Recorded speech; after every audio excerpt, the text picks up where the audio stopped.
Brought to you by the Every Dollar app. Start budgeting for free today. Normal is broke and common sense is weird. So we're here to help you transform your life. From the Ramsey Network in the Fairwinds Credit Union studio, this is The Ramsey Show. And I'm Rachel Cruze, hosting this hour with personal finance expert and good friend Jade Warshaw. So we're answering your questions. You can give us a call at 888-825-5225. All right, starting off, we have Nick in Kansas City. Hey, Nick, welcome to the show. Hi, how are you guys doing? We're doing great. How can we help? So I've had a life insurance, I believe it's a whole life insurance policy that my dad had started for me in about 2008. We've been paying about $500 a month into that policy since then, and I was looking at it with my representative, and I only have about 150 in there, but I've had it for so long that from the research I've been doing, it feels like I should have never done it, but it seems like it's mostly front loaded. And so I don't know if I should stay into that, pull that money out, put it into something different. And also what I could do, what kind of products I could explore now that I'm making more money than way back in 2008, what I should be putting my money into. I've kind of decided I want to start a Roth IRA for my wife and I, to start, and then I have some extra money after that, and I wouldn't know where to go after that.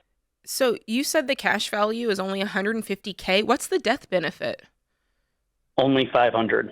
And how much did you say you've paid in? $500 a month. Oh my gosh. Oh, since 2008. Yes. Oh my word. Yeah. I mean, I'd almost 18 years. Yeah. I try to get out of it immediately today. Okay. Yeah, for sure. I mean, it's one of the worst financial products, honestly, that's out there. I mean, when you look at whole life or universal life, it's so crappy because what you're seeing is exactly what people experience because they're trying to mix an investment with insurance and you never get ahead. You really don't. And so versus if you had taken a policy a term policy that's so significantly cheaper and getting as much coverage. I mean, if you're a healthy young guy, you're only going to pay $20-$30 a month. Like it's not a lot. And if you had invested that remaining amount just in a mutual fund or in an index fund or a brokerage account, like what it would have been with the market. So I think, I'm sorry to say, Nick, that I feel like you're experiencing the crappy product that whole life insurance is. And if you were to get out of it, is your next question, have you researched doing that? Because different companies, I mean, there's different holdings and fees and all of it. Have you looked at if you just went ahead and cashed it out? A little bit. Yeah, a little bit. I have, and I'll be honest, that's why I've called you guys, because I am so confused about the penalties,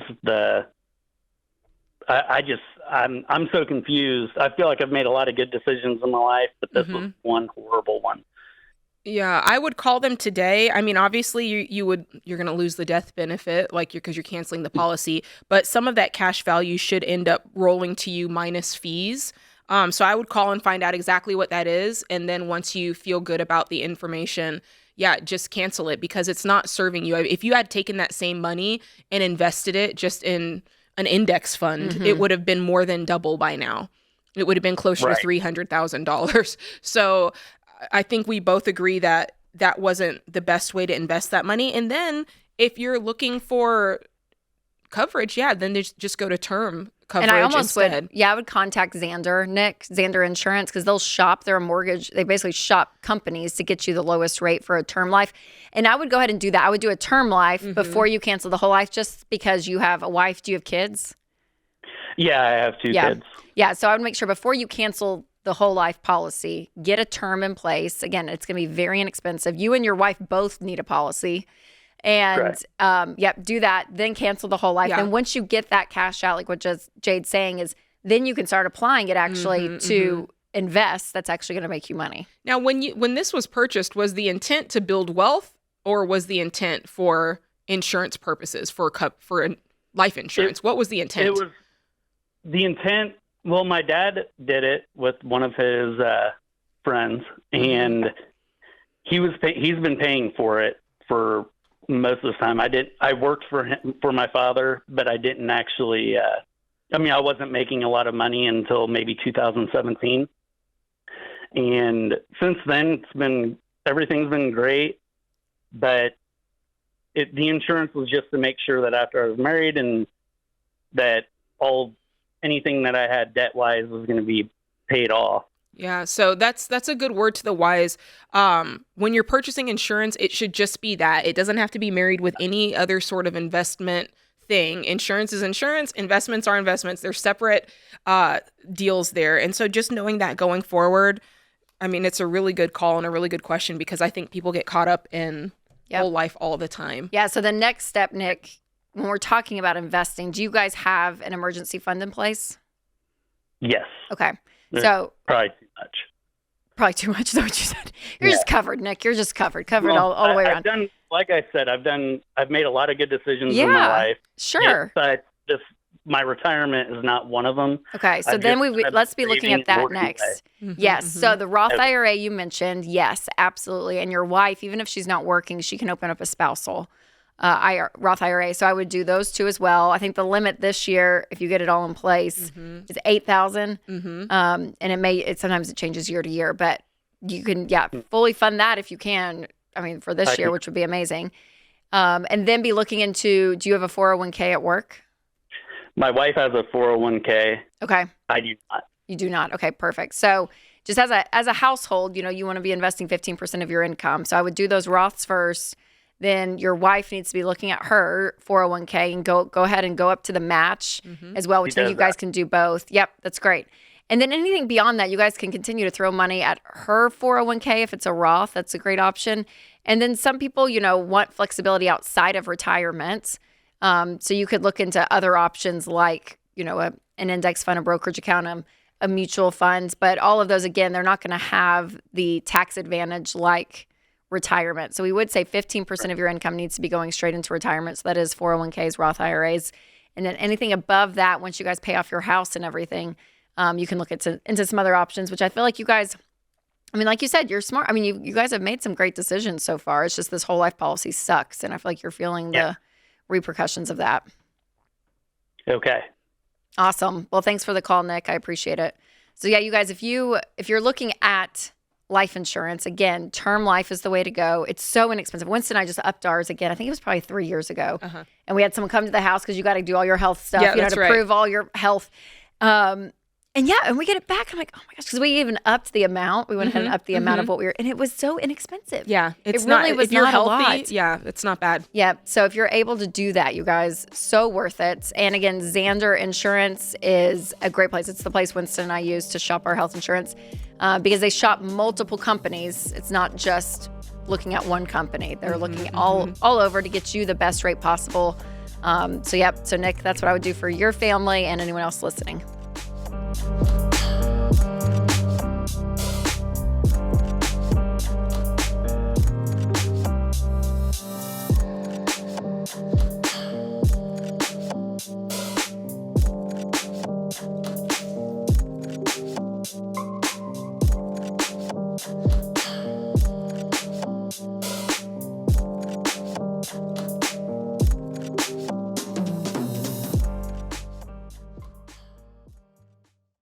Listen up, people. If your phone bill is more than $25 a month, you're basically donating to keep your mobile carrier's private jets stocked with caviar.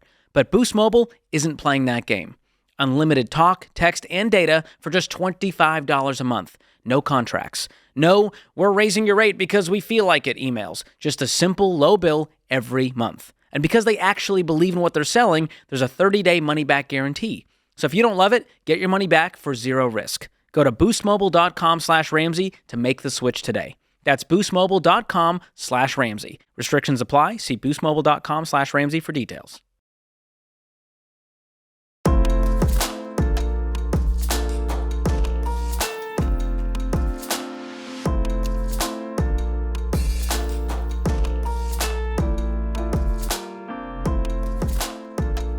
It's official. The Ramsey Christmas cash giveaway is here. So Each week, someone's going to win $500. It's a lot of money. That's a lot of money. And then the grand prize winner will win $5,000. So you can enter every single day from now Wow. which is crazy, until December 20th. And you can enter daily to increase your chances to win. Go to RamseySolutions.com/giveaway now to enter. No purchase necessary to win. So again, $500, gosh, every single week until now, till Make Christmas. it your full-time job. Unbelievable. To apply Yes, every I day. know. And then the grand prize of $1,000. All right, let's go to Matthew in Dayton. Hi, Matthew. Welcome to the show. Hi. My question is it worth taking out a car loan to avoid being in a never-ending loop of cheap cars and insurance payouts? And I can give some backstory on this if you'd like. Sure.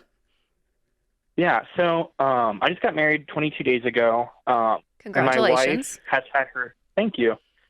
My wife's first car she had for 3 years, and it got totaled at the end of the summer, and we got a $5,000 payout for it. When you say it got totaled, then did she hit somebody or somebody hit her? She avoided being in a pileup, and by avoiding being in a pileup, she went into a ditch, Got and you. the ditch broke the frame. Man, So better okay. the car than her. Yeah, for real.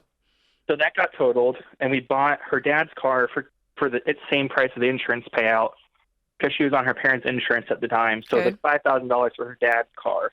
And then this past week, actually, last Tuesday, we came home, and a tree was on top of her car that she just bought in August from her parents. Mm-hmm.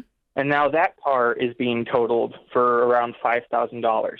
Okay. So I guess Okay, so it's not crappy we cars have breaking down, Matthew. You could have wrecked it. She could have gone into a ditch in a nice car. A tree could have fallen on a nice car, right? Just Yeah. bad luck. It's not the Yeah. car's fault. You're not saying that the transmissions keep breaking and you're paying more than the car's worth and fixing it. Mm-hmm. So your argument. Well, keep going. Do you have a better argument? I don't think so. Because with insurance, these cars, the first car was over 10 years old, and this car, now we just got told it's 10 years old. So Right. insurance isn't going to pay to fix body damage or anything like They're that. going to give you what it's So worth. What it's worth, yeah.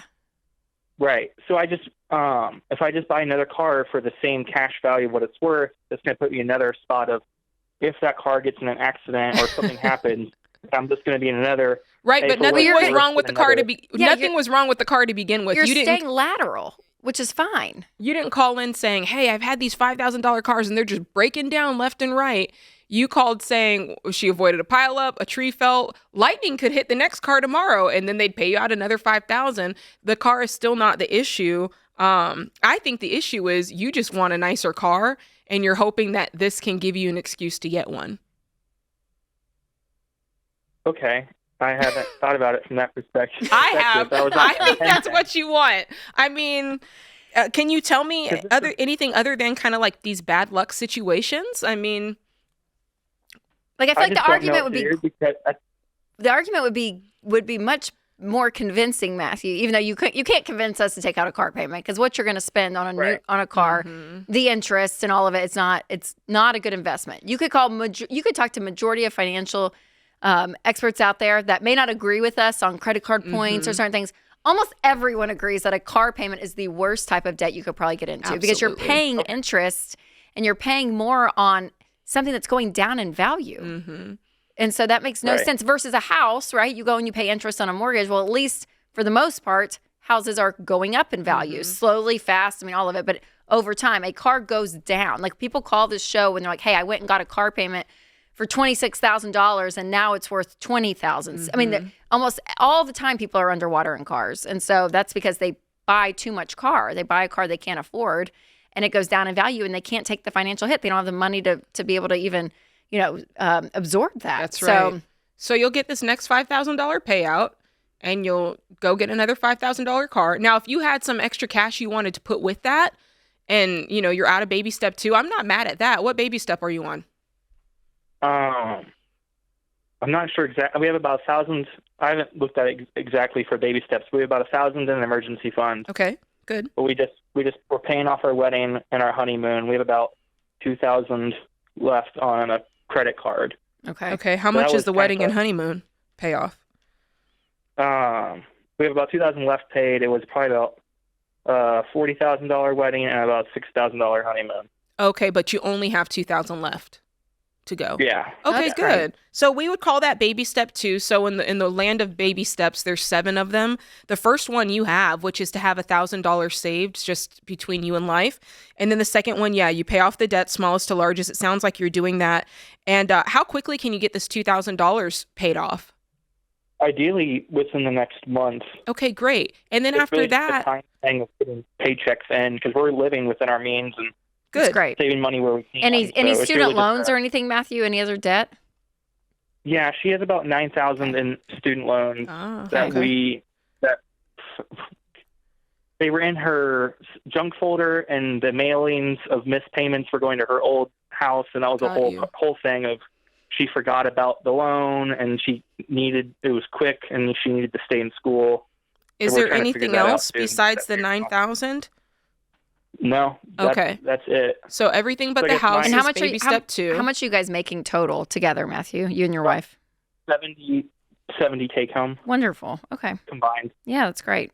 How old are you guys? Because well, she's 23, I'm 22. Okay. So she awesome. turns 24 here in 2 months. Okay.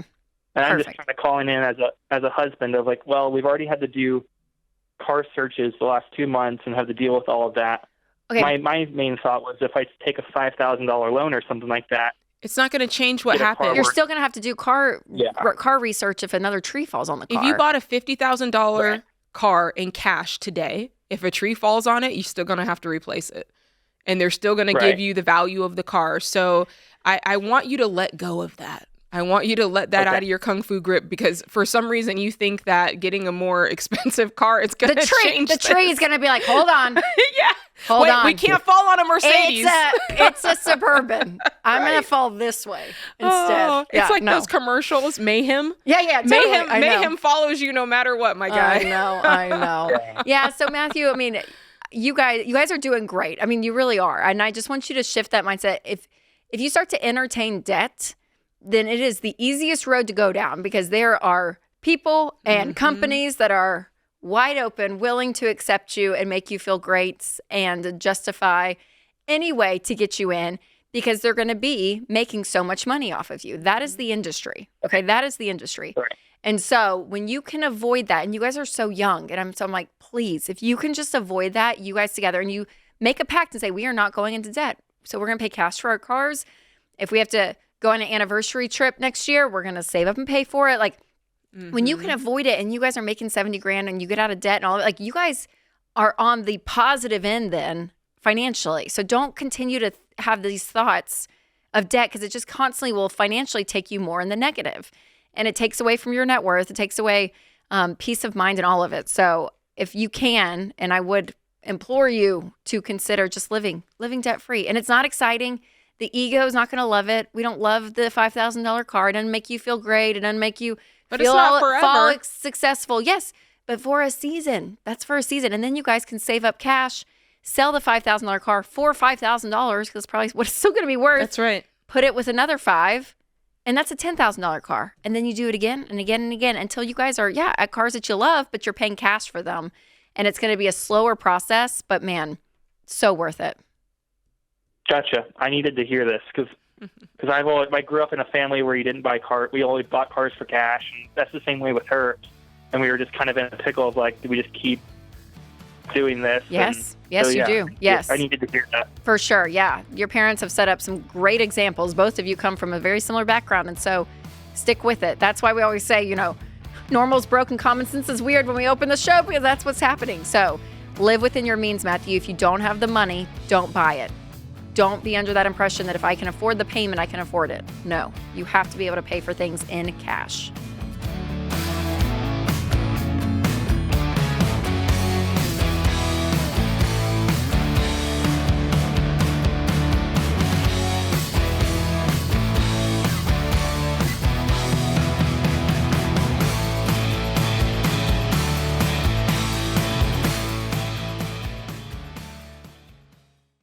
For way too long, I struggled with sleep and woke up groggy after tossing and turning all night. But now, I look forward to bedtime and I wake up bright-eyed and bushy-tailed thanks to Casper, a company that's been perfecting better sleep for over a decade using durable, high-quality materials that actually last.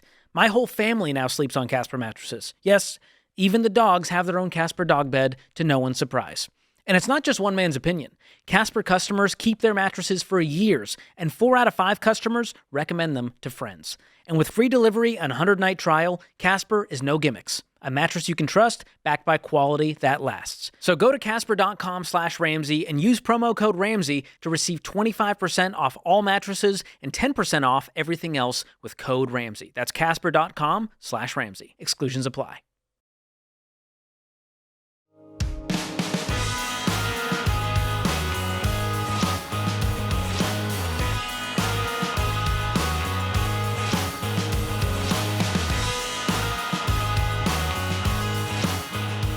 In Atlanta, Georgia, we have Joel coming up next. Hi, Joel. Hey there. Thank you for having me. Yeah, absolutely. How can we help today?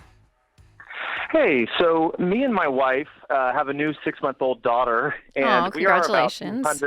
Thank you so much.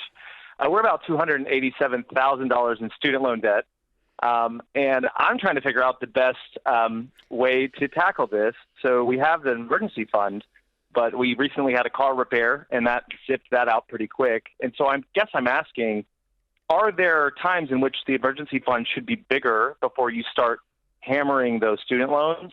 And then I guess the secondary question is, I'm looking at the income-based repayment compared to these large amounts that we're paying on student loans each month. I just kind of need a little bit of guidance here as we're trying to decide what to do with what did y'all get your degrees in? My wife is a nurse practitioner, pediatrics, and she went to Emory, so, Yeah. And I'm a film and video editor, and my student loans are only about $30,000. Hers are about $250,000. Hey, how much is she making a year? Right now, since she just graduated in December, she's making about $70,000, and I am also making about $70,000. We're making about the same amount right now. Okay. And she just had a baby. And she has praise. Yeah.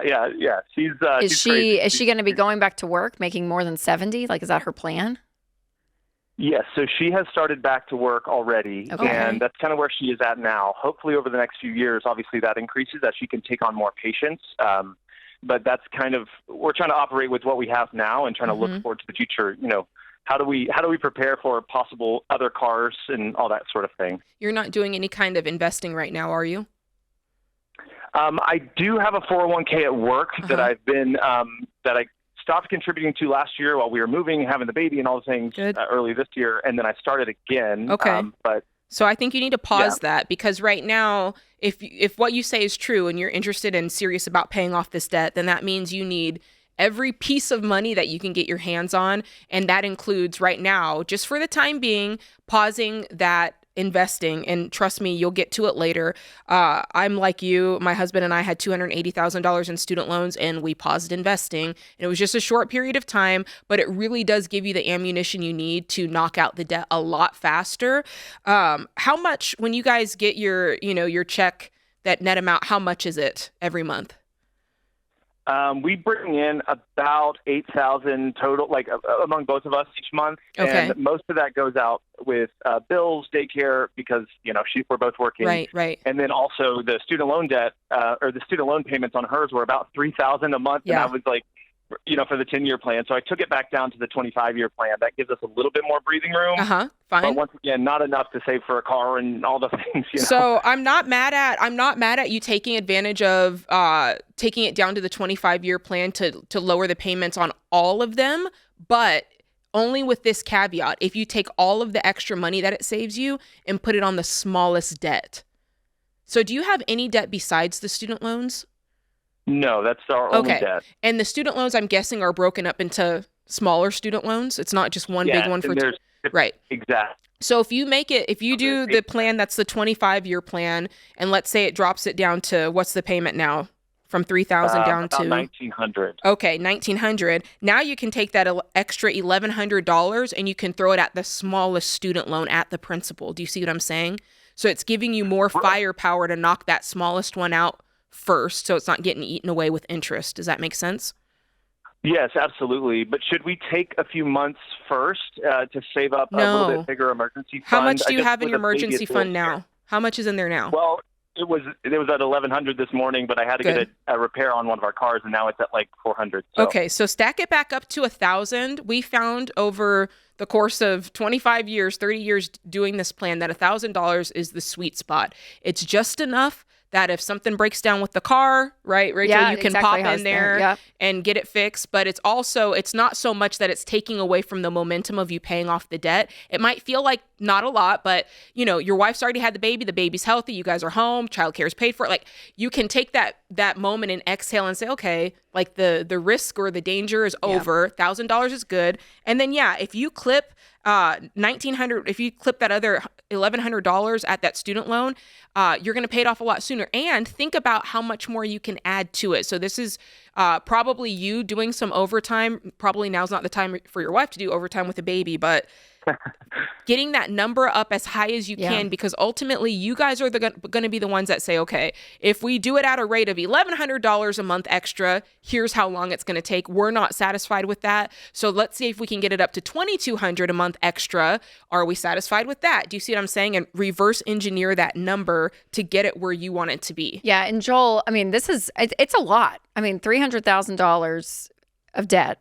Like this is going to be a long game for you guys, right? I mean, this is a long journey. So your wife, she's in a career where the upward trajectory is massive. Like I feel like I'm like in that medical field, I would be depending on her in a sense of like, because I mean, you can do extra work 100%, and I would be taking on extra.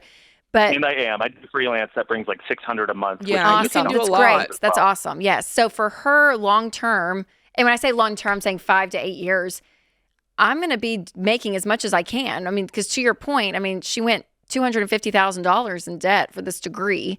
And so the upward trajectory of her having a bigger shovel over time is probably going to be more possible. And that's what's, I mean, and I'll just be frank with you too, Joel. I'm like, I mean, Jade and I are both moms. So I'm like, that feeling, especially your first, is it your first? Yes. Yes. It's different. I mean, it's just, I mean, I think I cried every day going in for a little bit. Like, I know. I've cried more in the past 6 months. It's very, yes. The rest I of my mean, life it's so emotional and it's so exhausting. And this is not to like pick on you guys, but it's just another example, a real life example, literally, of you, Joel, in Atlanta with your wife and what debt is freaking doing. Where if, in a perfect world, if there was no student loans and we had an 18-year-old girl call in because she wanted to go to a private school in Minneapolis that was going to cost like $250,000 to get an undergrad degree. And we were like, don't do it. Don't do it. Right. Because you want options, right? And if your wife wants to stay home, it's like, it sucks. Now, could you guys choose that? Absolutely. And then it'll take you maybe a lot longer to get out of debt. But what sucks is that like the debts that that the student loans are in was in a field and at a school that was very expensive. And again, hopefully she has the opportunity to be making more. I mean, that's the goal, right? If you're going to be going that much more into debt, that you're going to be able to that's going to be sufficient with the income you're making. Right, exactly. But it just sucks. You know what I mean? Because there's not, it limits options on what you guys want to do in life. So again, that's not to pick on you. It's just another example of what debt does. It takes your freedom and it takes your options and it sucks. So even with a baby, 1,000 you would say is a good round number. I think it's just as a father, it's like I'm a little terrified. Well, you got to think about it like this. And we're not gonna have... What you're saying makes sense. I like logically, I hear what you're saying, but think about it like this. Let's imagine the worst thing that could take place, which would be like the worst emergency. I don't know, something with your roof, maybe. Right? And let's pretend that cost $3,000 to fix. Well, you've got your emergency fund, but then you've got your actual income. And remember, you're paying extra on your debt every month. So if you said, if I have my emergency fund and I stop the extra that I'm paying on my debt for that month just to cover whatever crazy thing could possibly happen, and if I pulled back, the purse strings a little bit more and tightened up a little more, I could probably find another $500-$600. So you see that there's actually money there. You're just not... You're taking it out of the mix in order to pay debt, but it's there if you were to need it. That's a really good point. You see what I'm saying? Thank you for that. So you're You're saying welcome. stay far away from the IDR and the IDR, though, right? The IDR, like I said, the IDR doesn't bother me, especially if you were moving it from the 10-year plan to the 25. That doesn't bother me, but only with the caveat that you're going to use the extra money to pay off the debt. If you use that money to go out to eat and just inflate your lifestyle, then you are only playing yourself. And I can't stress that enough. No, it's a great point. Yeah, and I think, with a lot of things too, whether even it's medical bills or that kind of thing, you usually have a month or two to be able to, you know what I mean, to pay. That's so, right. So sometimes it's not like an immediate Today. expense. Yes, this moment we have to. Sometimes you have a little bit of time, to your point, that you can get that cash back. But I get it, Joel. I know that like mama bear mentality of like, I just want to be smart, keep everyone safe and all the things is so good, so true. But that $1,000, that emergency fund stays true no matter what.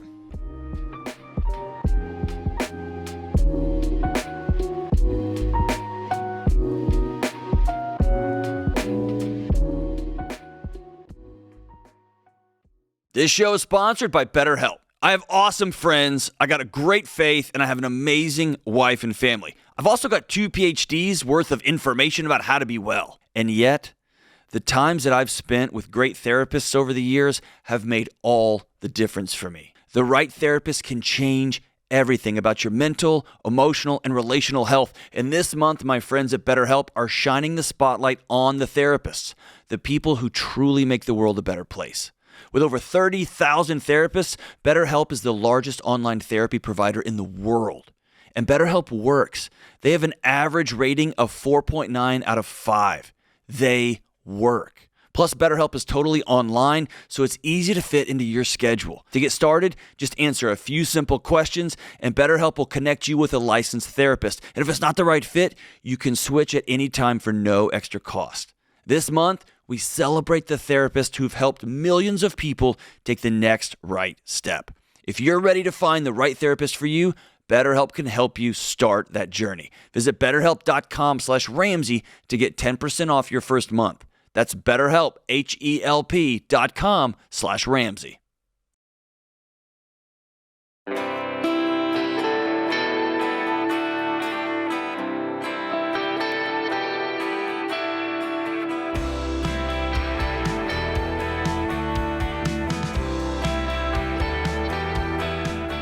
Next up, we have Michael in Boston.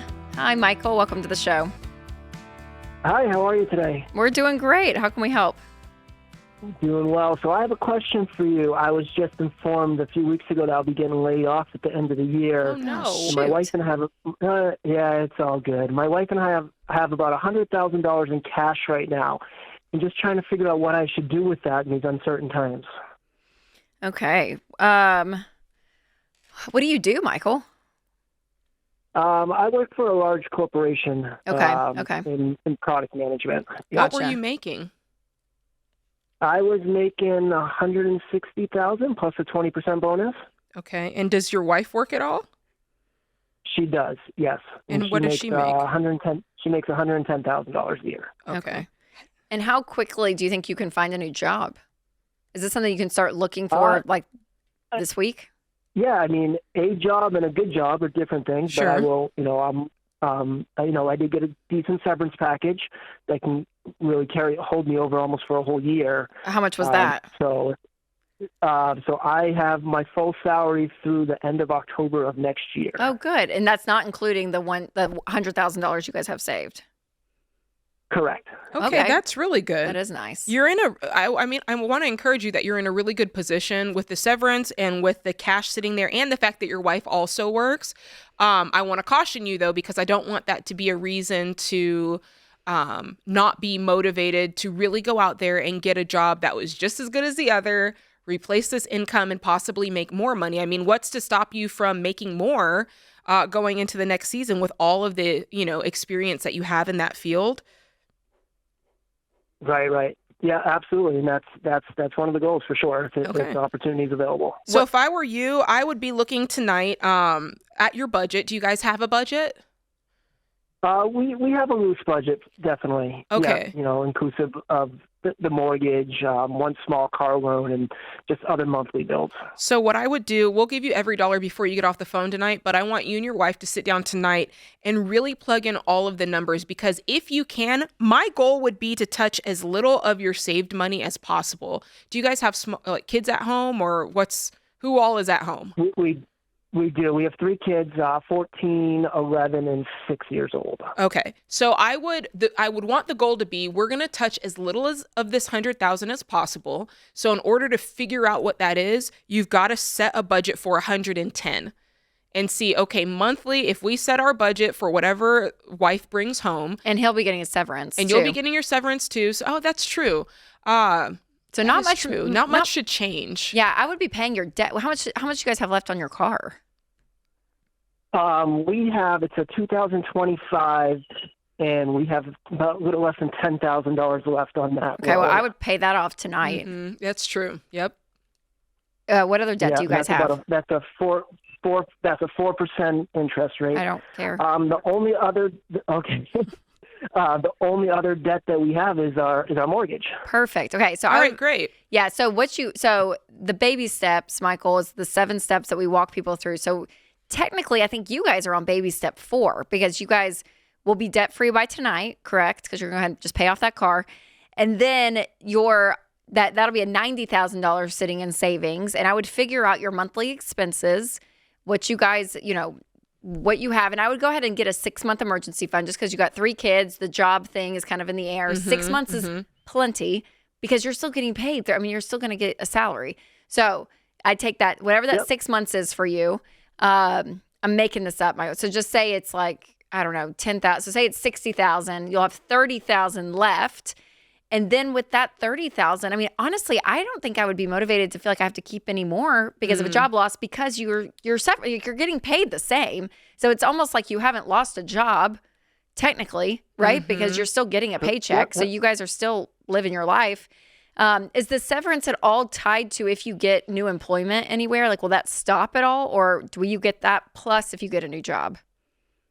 I would get that plus if I get a new job, as long as it's not with the same company, obviously. That's great. That's great. Which is awesome. Yeah. And then I would be funding 15% of your income into retirement, and I would count the severance as income. I would still say. So I honestly I would keep going, and then I would put extra on the house. I mean, I would just go through the baby steps. I don't think I would be that alarmed.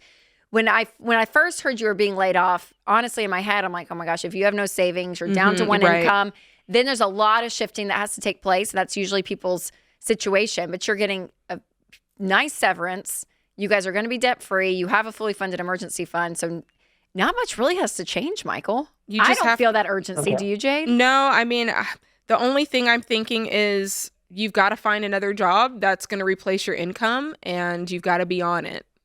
That's it. Yep. Got it. So would you guys take that other 30,000 and put it?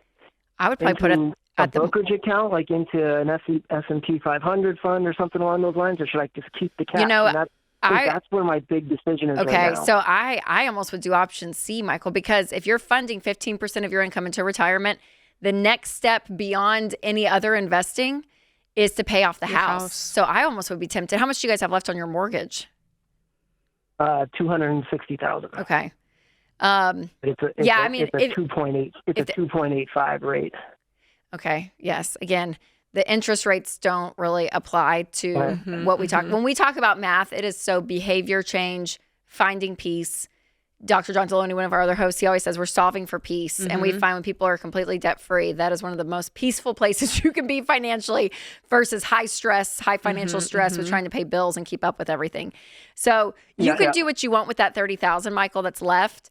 If you want to open up a brokerage account or something, yes, that's not gonna hurt. But the next step technically would be to throw anything extra at the house. But because there is this, again, kind of weird thing with the layoff, if you want to feel extra safe, you can, but I don't feel like you have to have extra padding. Remember when you have a 6-month emergency fund and you're still getting paid. Yeah, you're still getting paid.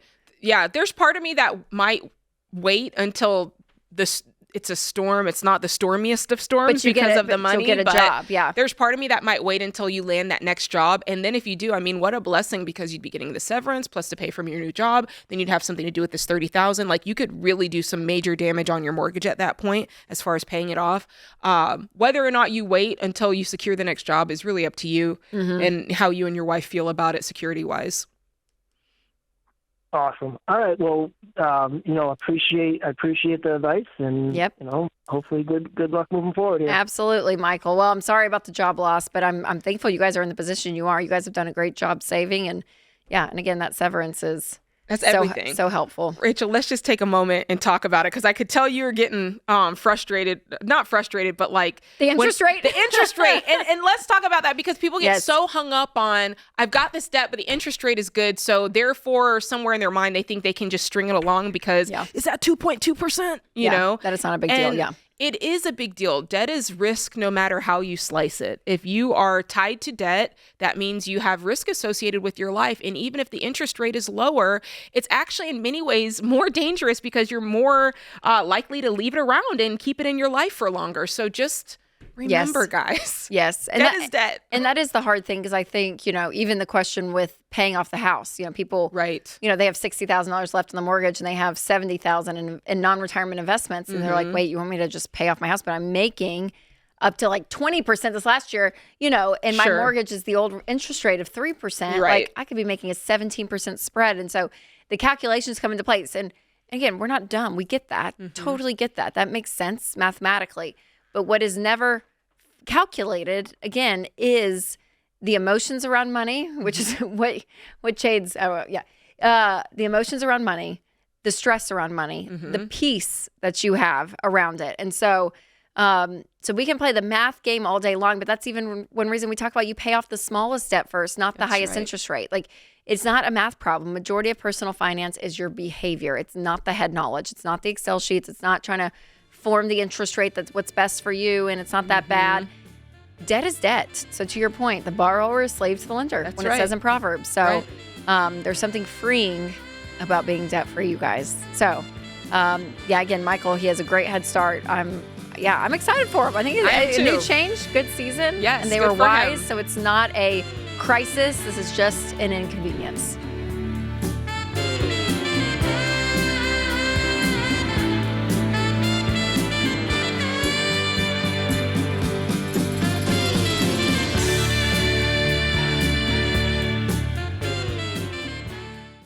Dave, we got a lot of calls on this show where life happens. One day someone's healthy, they're working, providing for their family, and then a curveball hits. We hear it all the time. A car accident, a cancer diagnosis, a heart attack, and suddenly everything changes. Yeah, and that's why you've always said that having term life insurance from Zander is essential, because it protects your family if the worst happens. Yeah, that's right. You need 10 to 12 times your income in coverage. No gimmicks. No whole life junk, just straightforward term life protection. But there's another piece that people often overlook, and that's long-term disability insurance. Yeah, it's important to understand the difference between them. Life insurance steps in when you die. Disability insurance steps in while you're alive but can't work. So it replaces a large part of your income so the bills still get paid while you get back on your feet. Now, if your employer gives you free disability insurance, great, take it. If it's discounted there at a better price, take it. But if not, Zander can help you find the right plan. Whether you're single or married, it's not optional. If you're going to be out of work for a while, then you need to make sure the money's still showing up.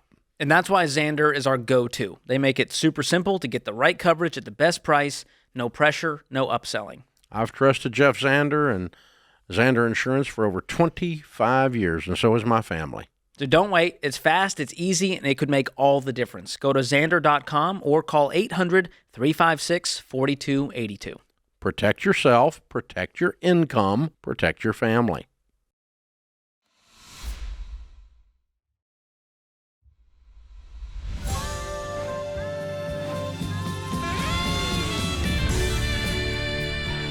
Normal is broke and common sense is weird. So we're here to help you transform your life. From the Ramsey Network in the Fairwinds Credit Union studio, this is The Ramsey Show. And I'm Rachel Cruze. Hosting today with Jade Warshaw, and we're taking your calls at 888-825-5225. Up first, we have Jeff in Minneapolis. Hi, Jeff. Welcome to the show. Hey, good afternoon. Thanks for calling in. How can we help? Yeah, so my family and I were in the process of getting ready to purchase a home for ourselves. This will be the third home that we've owned. We sold our previous house back in June when we relocated for a job change. And I'm feeling that we're sitting pretty good financially with what we have invested and in retirement, and trying to identify the right level of home that our budget can support while still letting ourselves be comfortable financially, but also feeling that going into our third home, we maybe don't need to settle on every single item at this point of our life as well. Good. So what are you thinking about spending? Well, right now we're considering a property that would be around the 550 to 600 range. Okay. And I didn't ever think I would end up in a home of that size, but with real estate being, somewhat inflated right now, that's kind of what we're looking at needing to be in to check all the boxes that we're looking for house-wise. And you feel good that if you put whatever down payment you're going to put, it's not going to be any more than 25% of your take home when you include taxes, insurance, HOA, all that stuff? Yeah, depending on what we put down for a down payment, we'd be tracking right about the 25% mark. What do you have saved in cash? So we're sitting on $310 in cash right now. Now that includes a bunch of money from the sale of our home in the summer. About 50 of that is what I've considered to be our emergency fund. Okay. The rest of that would go into the home purchase, so about $250. Okay. Good Great. for you, Jeff. Well done. Is there anything standing in the way? Do you have any other debt or? Well, we're sitting pretty good otherwise. We've got a small car loan, $5,000 on that. That's the only other debt that we have. We're free of credit card debt, free of Student education loans? debt. Good. Yeah, Good. none of that. We've So got a young what's family the- at home. What's the problem, young Jeff? family at home, so we're trying to, provide some flexibility to, have life change if needed there, whether it's education or. So what do you need spouse from staying at what do you home. need from us? What made you call in? What's your biggest question? Well, as we've been looking at this home purchase, it's just, what we think about is that really the best way to deploy that money? Should that money go into a home purchase, or should it be, further invested or set aside for a child's education? Is it the right move to put that much money into a home right now? Well, you said you're sitting pretty with your investments. You said everything seems to be on track. So if you did, but let's just play it out. If you did purchase this house, like you're saying, it would meet the criteria that we say is kind of a safe place to buy a house and still have enough margin to do the things that you've mentioned, which is save up for kids' college, be able to put a little bit extra on the house. You'd still have that money in order to do that. Whereas if you didn't purchase this house, let's pretend you didn't purchase this house. Let's pretend that what would you do? Take this money and invest it? Would you drop it in the stock market? Drop some in the market, beef up a 529. Okay. And then how long would you rent? Well, we need to get into a long-term home as soon as we can, just for everybody's comfort. But you're saying just maybe a smaller home, something not. Yeah, maybe it's a $400,000 home, and our monthly payment is closer to $1,200 instead of $2,400. Would it suit your needs if you did that, or would you feel like you were sacrificing? I would feel like we were sacrificing. Yeah. And how old are the kids? 2.5 right now. Okay. And how much do you guys make a year? I'm at 93, and my wife's at 57. Okay. I mean, and did you both? How did you guys grow up with money, Jeff? Did you? Because you said I wouldn't imagine ever buying a home. Yeah, so this expensive. My wife grew up from pretty limited means, larger family, and they made it work. But she definitely comes from a different background than I do. When I was growing up, we as a family didn't ever have to worry about money. My parents always made smart decisions with it. And who's more hesitant about the house purchase, you or her? Right, a frugal approach to life. I would say she's a little more hesitant than I am. Which makes total sense. And, sometimes money's weird because you guys have been really successful, Jeff. I mean, you guys make six figures. I'm going to say you have no debt because I think you're going to pay that car off tonight is what I want you to do with some of this money. You're debt-free. You have a fully funded emergency fund. You have a massive down payment. You have little kids. You've already started 529s for that. I mean, like, you guys in all terms are very successful. And I think sometimes if we come from a family where there was a little bit more scarcity, you had to watch things, more caution around it, it's almost like her emotions haven't caught up with the reality of what she's living. And I think that's really normal. I think a lot of people, when we get calls sometimes with people and they're like, oh my gosh, we can spend this on vacation, but is that crazy? Like, they can't emotionally digest like where they really are at, realistically. And so, I totally see where she's coming from, and I get that. But also, our emotions can't be our driver of decisions always, because they sometimes don't make sense. Like, they're not logical always, and when you look at the numbers, you guys are not out of control at all. That's You're a good time when the numbers disciplined. do help you. Like, looking at the numbers. I mean, the same thing happened to us the other night, Jeff. My husband had said there was a line item on our budget. He was like, man, I just think that's too expensive. And I had to look at him and say, relative to what? Like, relative to what? Because sometimes you can have a certain number in your mind about a certain thing that, like you said, I didn't think we'd ever have a house that was $500,000 or $600,000, but that might have been relative to the old situation. But relative to where you are now, like Rachel said, it's totally within means. And sometimes running out those numbers and running out the actual percentage of your income is so helpful, because it helps your emotions align with where you are now and go, oh my gosh, this is so true. And then just take some time and marinate in that, high five each other and be like, man, we really did it. Good for us. We can afford things that we once thought were out of reach. And I think it's so important to mark those times, both mentally and emotionally, because they are wins. And it's so easy to go through life and not celebrate your wins. That's so good. So good.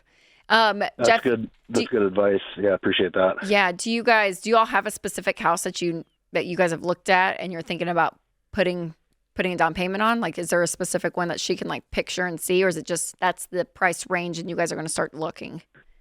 No, we've been in the market for a while. We've had several offers that have not gone through on different properties, which has kind of caused us to escalate what we're looking to spend. At one point we weren't going to go above $450, and now we're knocking on the door of $550 for a specific property. So that's what gives us some apprehension as well. I gotcha. We've shifted away from our original conservative plan, and we've always been conservative in all other financial decisions. Totally. I hear you. Yeah. That's when those guardrails really help, though. What we said before, the 25% rule, that's kind of like your true north of, we may have started out one way, but this is truly the line in the sand. We know no matter what we choose, we're not crossing that. And I think for you guys, like you said, if you do the plan the way you said, you're not gonna cross that line. And I think that's good for you to remember.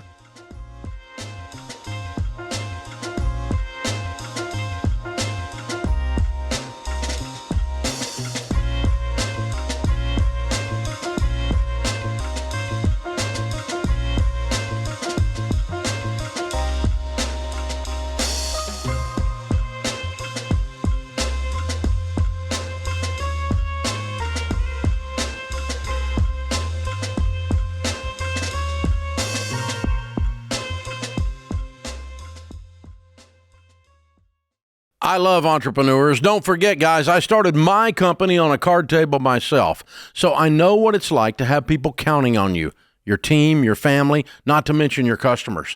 And when you're the one signing the paychecks, you can't afford to fly blind. But I'll be honest, early on, one thing that nearly sunk us was wasting time with spreadsheets that didn't add up because business units didn't talk to each other.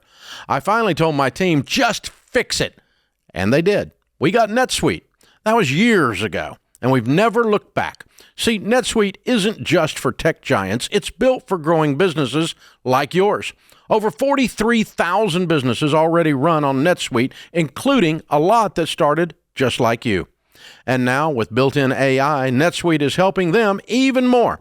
It's one system connected to every part of your business for real-time insights, not guesswork. NetSuite AI flags inventory issues, cash flow risks, even supplier delays before they become problems. So you can trust the data, stop wasting time, and make the right decisions faster. Take a free product tour today at netsuite.com/Ramsey. That's netsuite.com/Ramsey.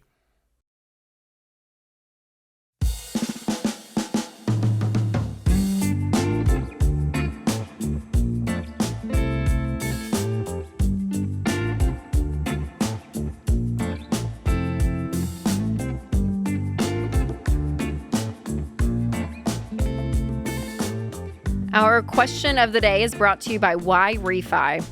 If you didn't take out private student loans hoping to default, but life happens, and Why Refi will not shame you. They'll help you explore a real plan to get you back on track. Head to whyrefi.com/Ramsey to find out more. That's the letter Y, REFY.com/Ramsey. Not available in all states. Okay, today's question comes from Jamie in Iowa.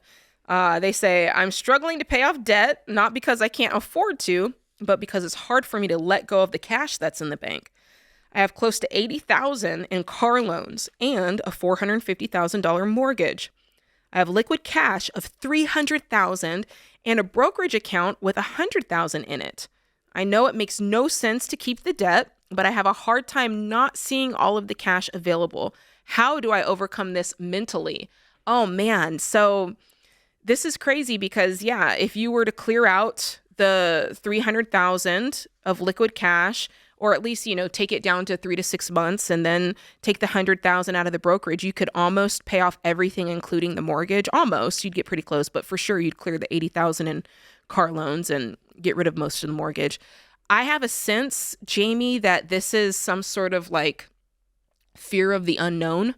I think, whenever people cling on to savings, it's usually either one of two things. It's kind of like that scarcity mentality that we talked about earlier, which is maybe the way you came up, something caused you to be like, when I have money, I have to keep it. Whether you grew up super duper poor, or you were in some sort of a relationship where you couldn't get what you needed, or you had a scary time where you lost a job and your family suffered and you had to go on food stamps, whatever that was, something affected you to the point that you feel like you have to cling to money. Or maybe it was none of that. Maybe you just feel like you're doing super duper well and you just love the feeling of looking over in that account and seeing that money, and just the idea of what it would feel like when it's gone. You don't know because you've never done it. Mm-hmm. And I think that's so, Rachel, we talked about this earlier today. So much of what we teach is a big question mark to people because people are calling us. Most people have been in debt their entire life. Most people have never felt what it feels like to have paid off mortgage. Most people have never felt what it feels like to have, in her case, $300,000 in savings. And so much of this is a question mark that when we ask people to shift into the unknown, they're like clutching their pearls, like, well, what's it going to feel like? What's going to happen? What if, and all these what ifs come.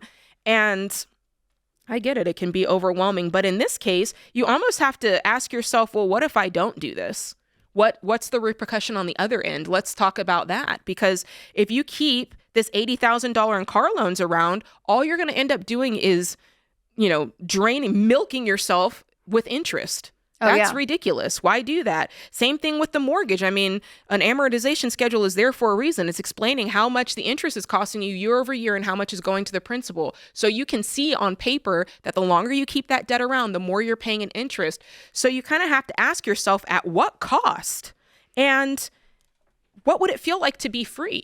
Yeah. And it is so interesting that we always talk about change is so hard. Mm-hmm. And even if you're doing something that is kind of stupid, like what she's even saying. I mean, she's like, but it feels comfortable because I know, even though what I'm doing is wrong, at least I know how it feels. Uh-huh. And I can at least stay in there. So there is a level of change in life that's hard. And that's if you're changing something relationally, if you're changing your, physically or your health, like it causes something to be stretched within you. But if you're changing to something that is good, and what we have found time and time again is that people that are debt-free, they are free. They are free. That's it. Mm-hmm. And if you want to get back into debt, you can always get back into debt. Like there's a whole industry waiting for you. Like if you hate it, you can get right back in and take a personal loan and put money back. Sure. I mean, whatever you want to figure out. You can put it back if you want to. Yes, but there's something about owning your life. And when you pay things off and you build back up that savings, it's all yours. That car is yours. That savings that you build back up is yours. And so it is. It's kind of a different approach. And you've even said, Jade, before how it's kind of a myth that you're safer with the cash. Yeah. Because you have risk. Like the cash, like if something were to happen and you have to drain your cash for some reason, you still have a payment. Like you still have payments. Yes. And let's just, if you want to take it completely mathematically, the feeling of if you tell me, hey, I have $300,000 in a brokerage and 300,000 in cash and 100,000 in a brokerage, you think you own $400,000. But that is not true. If you own 450, if you owe 450 on a mortgage, you owe 50,000. Yes. Nothing is yours. That equation does not add up. And then there's the other 80,000 in car loans. So technically you are in the red. It's a negative net worth. It's a negative net worth. Yeah. So you're lying. You're all of this is based on a lie that you're telling yourself, this money's mine. And it's really, really not. And so if you approach it from the math is laughing at you. And if you approach it from the emotions are going, well, there's more peace over here if you go ahead and pay this off. So it's kind of like what Dr. John Deloney says, you have to choose reality. Yeah. And what is the reality telling you? And that's what I would tell you to do, Jamie, is take Rachel's advice, pay it off. And if you feel terrible, which no one's ever called in here and said, I paid off all my debt and I feel horrible. Help me get it back. Yep. But you could if you wanted to. You could if you want to. Yep. Hope that helps. All right, let's go to Dallas, and we have Chad on the line. Hi, Chad. Hey, how you doing? We're doing great. How can we help? So I've been listening for a while, and pretty much everybody I hear you talk about the baby steps with is on a structured income. My question is, my income fluctuates monthly and yearly. Is there a custom plan made for somebody in my situation, or do we just try to make the baby steps work for me? Everybody? Well, there's a lot of irregular income earners that call in. I was one, Chad, if that makes you feel better. Yeah, I technically am. I mean, yeah, Mhm. Jade I and just I both. hadn't heard one and all the... Oh, okay, yes. all It's the- very common. There's a lot of people that are irregular, whether they're doing freelance work or commission-based positions where they make a lot one season, or like photographers, they make a ton one season and then it kind of goes dead. So, that is a very normal approach to money, or people have that situation all the time. So no, there's not a special way to do the baby steps. But if your job, is it seasonally very different, Yeah. Chad? Okay. Well, tell me about that. What's the seasons? So Mother Nature controls my Yep. work, basically. I fix hail damaged cars. Okay. And so if it storms, I have good storm seasons. Yep. I make a lot of money. If I have Okay. weak storm systems, then I Perfect. am low. So what But I would do I'm is I usually have about a 4 to 5 month slow period throughout the year okay. that I save my money for that slow time. And Yeah. so the thought of paying that money off onto my debt, Gotcha. Yes. then work dies off, and now Mhm. I'm scrounging for money to pay my bills. So yeah, You so know, the that's scary. paying extra on your debt that doesn't include your monthly expenses. So I would have that fund of what you've set aside for savings, which is so smart. That I would consider that amount of money for your expenses, for your four walls, your food, your shelter, utilities, transportation. That's not just extra money that's just hanging out that has no purpose. That's to cover your basic living expenses during low season. So we do say to have an account that we call your peaks and valleys. And so if you know, okay, we spend X amount every single month, that we need this much. And if we don't bring in any money, I have to pull this amount out of savings in order to cover our expenses. Like if you're down to a T like that, and that fund is there for that, no, I would not throw that extra at the debt. That's totally fine. The paying off debt is above anything, or anything that you can cut. So I would look at your lifestyle and say, hey, is there anything in our regular expenses that we have, regardless of, seasonality of the weather, that we can throw extra at the house? But no, that fund, I would consider your peaks and valleys fund to be able to literally pay your bills. So we don't tell people to get behind on their bills to pay off Right. debt. Stay current, which is what that fund is for. But anything extra that you can squeeze out of the budget, and or any more work you can do in those slow periods. That's the T. That's the T right there, is Yeah. doing work in the slow periods. Yeah, go get another job during that time. And man, that you could double up, which is great.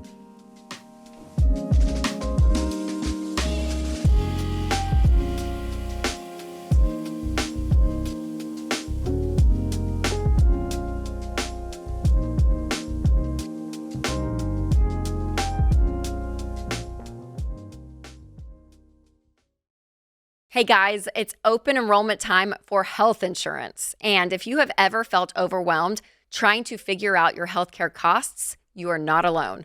For a lot of families, healthcare is one of the biggest line items in the budget, and it gets more confusing every year. But you don't have to settle. Christian Healthcare Ministries is a biblical and budget-friendly alternative to health insurance, and I am proud to recommend them. With CHM, you are joining a community of believers who actually help share each other's medical bills. Yeah, it's true. Members have shared over $12 billion in healthcare costs since CHM started nearly 45 years ago. And it's simple. You choose your provider with no network limits. You submit your eligible bills online, and other members help share your expenses. CHM has program options for every stage of life, whether you're single, self-employed, or raising a family. Y'all, open enrollment has a lot of people scrambling right now, but CHM lets you join anytime. So go to chministries.org/budget to check them out. That's chministries.org/budget.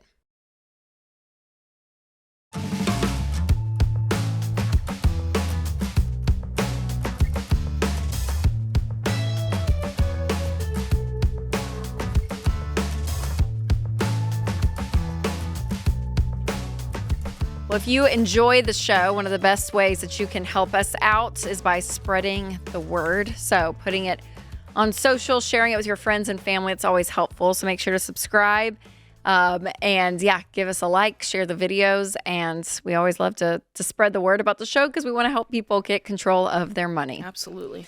All right, next let's go to Trey in Houston. Hi, Trey. Welcome to the show. How you doing? We're doing good. How can we help?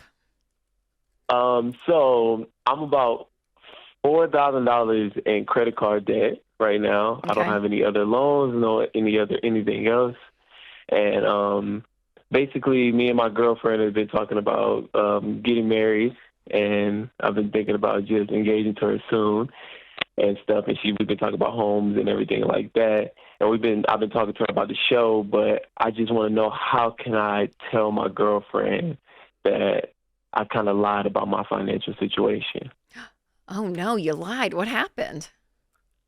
So basically, I only told her I had like $2,000. Why did you lie, Trey? Why? So at first, that's where I was at. And then it started racking up over time when I did get my third apartment. And then now it's just not what it is. So let me understand. When you told her you had 2K, did you have 2K and then you accumulated another Yes. 2 without telling her that you accumulated that while you were accumulating the other 2? Yes. Okay, that makes me feel a little bit Yeah, better. for sure. Yeah, so you didn't lie to her like up front, but you've not been honest with her since. When was that conversation that you told her 2K and now it's 5K? Was it a year ago or like 2 weeks ago? It was a couple of weeks ago. So you accumulated the 2K in 2 weeks? Yeah. Oh, okay. Doing what again? Did you say your third apartment? What was the 2K for? 2K was used mainly for basically like a lot of the like stuff that I have. Like currently, I got a lot of new stuff that I really haven't kind of told her about either. Like what? I got a lot of new stuff. Name it. I got a new bed. Okay. I got a new bed. I got some other like pots, pans, stuff like that. Oh, okay, And because this you has just all been, moved. like, Okay, so you're buying stuff Yeah. for the apartment.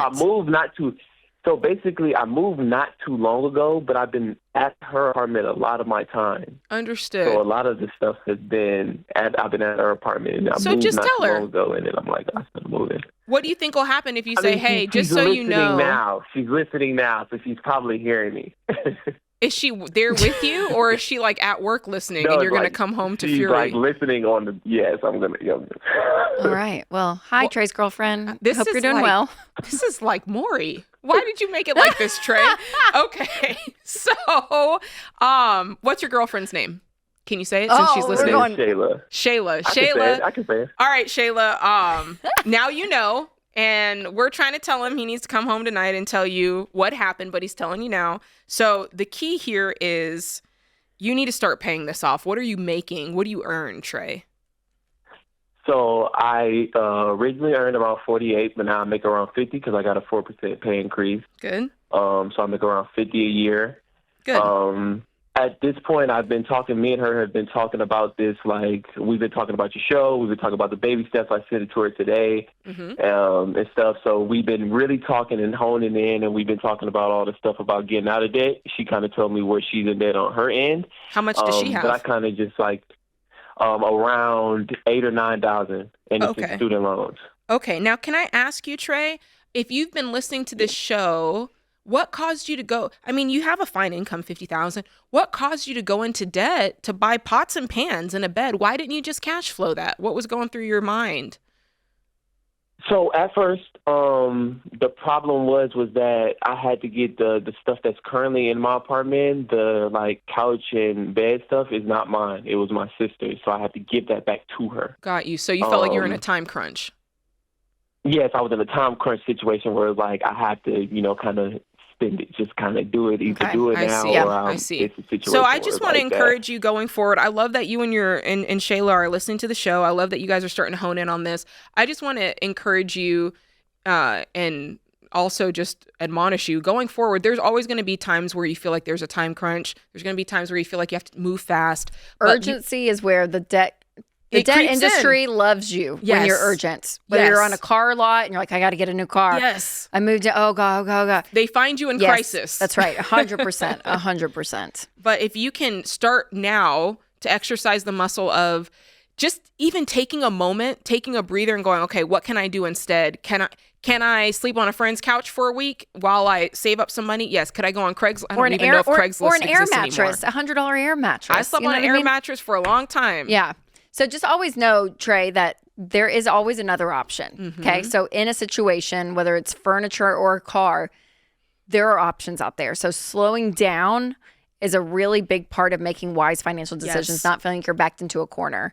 And I would want to get to, and again, it's only been 2 weeks, so it's not like you've lived with this for months and like lied to her. Right. But I would want to know from you what's caused you to not tell her. Is it because she'll get mad? Is it that you're embarrassed? Is it that you wish you had done better and now you kind of have some guilt and shame around the choices that you've made? What was the main motivation? Do you know? I would say, honestly, for me, the main thing was just like, me and her have been talking about marriage. And like we've been talking about how much we want to spend. She's been talking about getting eloped instead, so we can save a lot of that money. We don't just go in and just have this big wedding ceremony. Yeah. And she's not looking for that. I think it was a situation where it was like a little bit of embarrassment, like, dang, like, I didn't really want to tell her that I just did this because she's gonna tell me, hey, why'd you do that? You didn't need to do that. Absolutely. We could figure something out. Yeah. But even this like Trey is an example of just learning that communication pattern. You had a feeling about not telling her. You didn't tell her. But then even still, you came on the show as a strange way of telling her. I would just want to encourage you in the future, just if this is a person you love, you trust, go to them and tell them the truth. Yeah, and starting off marriage with hiding the pots and pans, Trey. We don't want to do that. We don't want to do that. We don't want to get in that habit. Because genuinely, secrets that erodes trust so fast. And as honest as you can be, Trey, with her about this and going forward, Jada, we've been married over a decade, both of us, and to men, what we've our learned, own husbands. Yeah, that's sorry, not to each other, to our own spouses. I think we both could say that there are things that are going to come up in life that you're embarrassed about, and you don't like things. That's what I mean? Like that is going to happen, and the moment you start hiding those things is where that trust erodes. So the more vulnerable and honest you can be, Trey, and this is a great first step. And let me just say, to lighten the load a little bit, that it's $2,000. Okay? Yeah, it's not. Some people, sometimes it can be much worse. It can be much worse, but that doesn't matter. Regardless of the amount, it's the principle behind it that I want you to get in a healthy pattern of you guys communicating and being on. And I want you to cut up the credit. Was it credit cards that you charged it on? You said yes. It was credit cards. Okay, cut it up, Trey. Today. You guys have been talking and listening to the show. You've been talking about the show, listening to the show. Once you start doing the stuff that we talk about, so cut up the credit cards. You guys cash flow. She sounds amazing. I know she's listening, girl. We are for you. We are on her team and your team, Trey. But she sounds so level-headed, and be wise about this. If you don't have the money, don't buy it, and let that start to be a pattern in your life. And that includes the engagement ring. That includes the wedding and the honeymoon and all the things. But yeah, I think it's going to be awesome. Do you know when you're going to? Well, no, I don't want to ask you that. Well, how long have you been together? Right now, I've been with her off and on. We were off and on for about a year now. Oh, okay. But I have been secured with her for going on 3 months now. Secured with her. That's a good. Yeah, I don't know. We've been really on, like. That's a phase I didn't know about. Ironing in. Yeah, secured. Before we stopped talking for a little bit, and then we got back together. Okay. I like it. Trey. Secured. Wow. I'm excited for y'all. Oh man, love it. And all the security coming forward. It's great.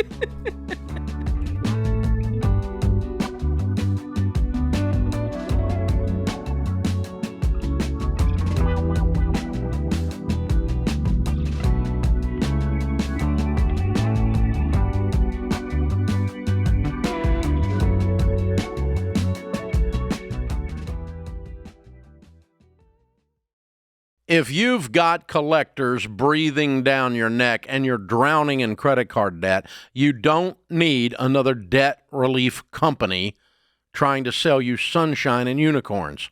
You need real help. And Guardian Litigation Group is the real deal.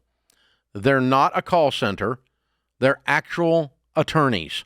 That means when a creditor tries to sue you, they can step into the courtroom and fight back. Now listen, debt settlement isn't pretty. It's not a magic wand, and I'd prefer you get out of debt the old-fashioned way. But if you're staring down bankruptcy and you've got no other way out, Guardian gives you a path to clean up the mess without paying a dime up front. Guardian's attorneys have helped over 55,000 people across the nation settle over $600 million of debt. So if you're ready to take back control of your life and stop cringing every time the phone rings, go to guardianlit.com/Ramsey.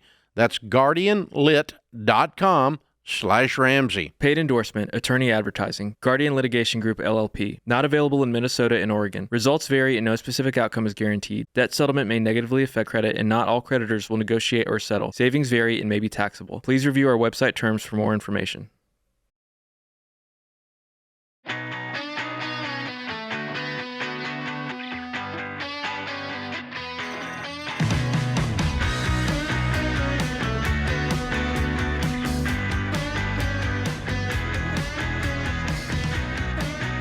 The all-new EveryDollar is here, and now it is way more than just a budgeting app. There's so much in this, and the features are incredible, and it's all designed to help you make progress faster when it comes to your money. The average person finds thousands of dollars in margin in just the first 15 minutes of using the new EveryDollar. So start EveryDollar for free today. You can get it in the App Store or Google Play. All right, let's go to Andrew in Chicago. Hi, Andrew. Welcome to the show. Hey, Jade. Hey, Rachel. How you guys doing today? We're doing great. How can we help?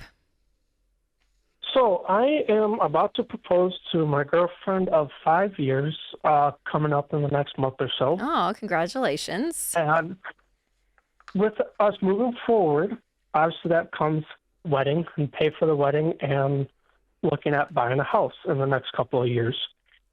My question is, when you're saving up for a down payment and for a wedding, should you still invest your 15% of your income for like retirement, or should you reduce that to a lower percent, or kind of guidance on that? Well, so in the baby steps, technically the house would be 3B. So you'd save up baby step 3 first, so 3 to 6 months. Then you do 3B, which is save for a down payment.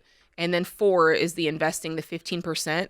Now, if you felt like you could do 3B and 4 at the same time and make, find progress on that down payment, I would say that's fine. That's up to you guys if you want to do that. Do you have any other debt or anything like that? So we're both out of debt. She's going to be graduating college here in December. Great. Debt-free. I'm currently debt-free. We're keeping our finances separate until marriage. Good. Okay. So kind of just looking for guidance for what we should do. I currently have $20,000 in savings.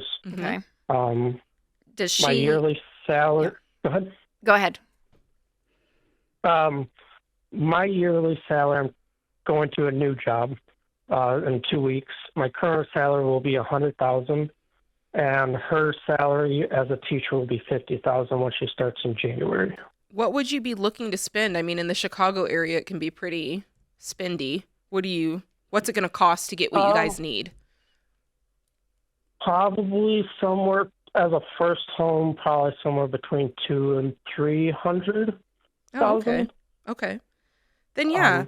We're kind of further out west. Yeah, and the wedding, right? Mhm. How much are you guys wanting to spend on the wedding?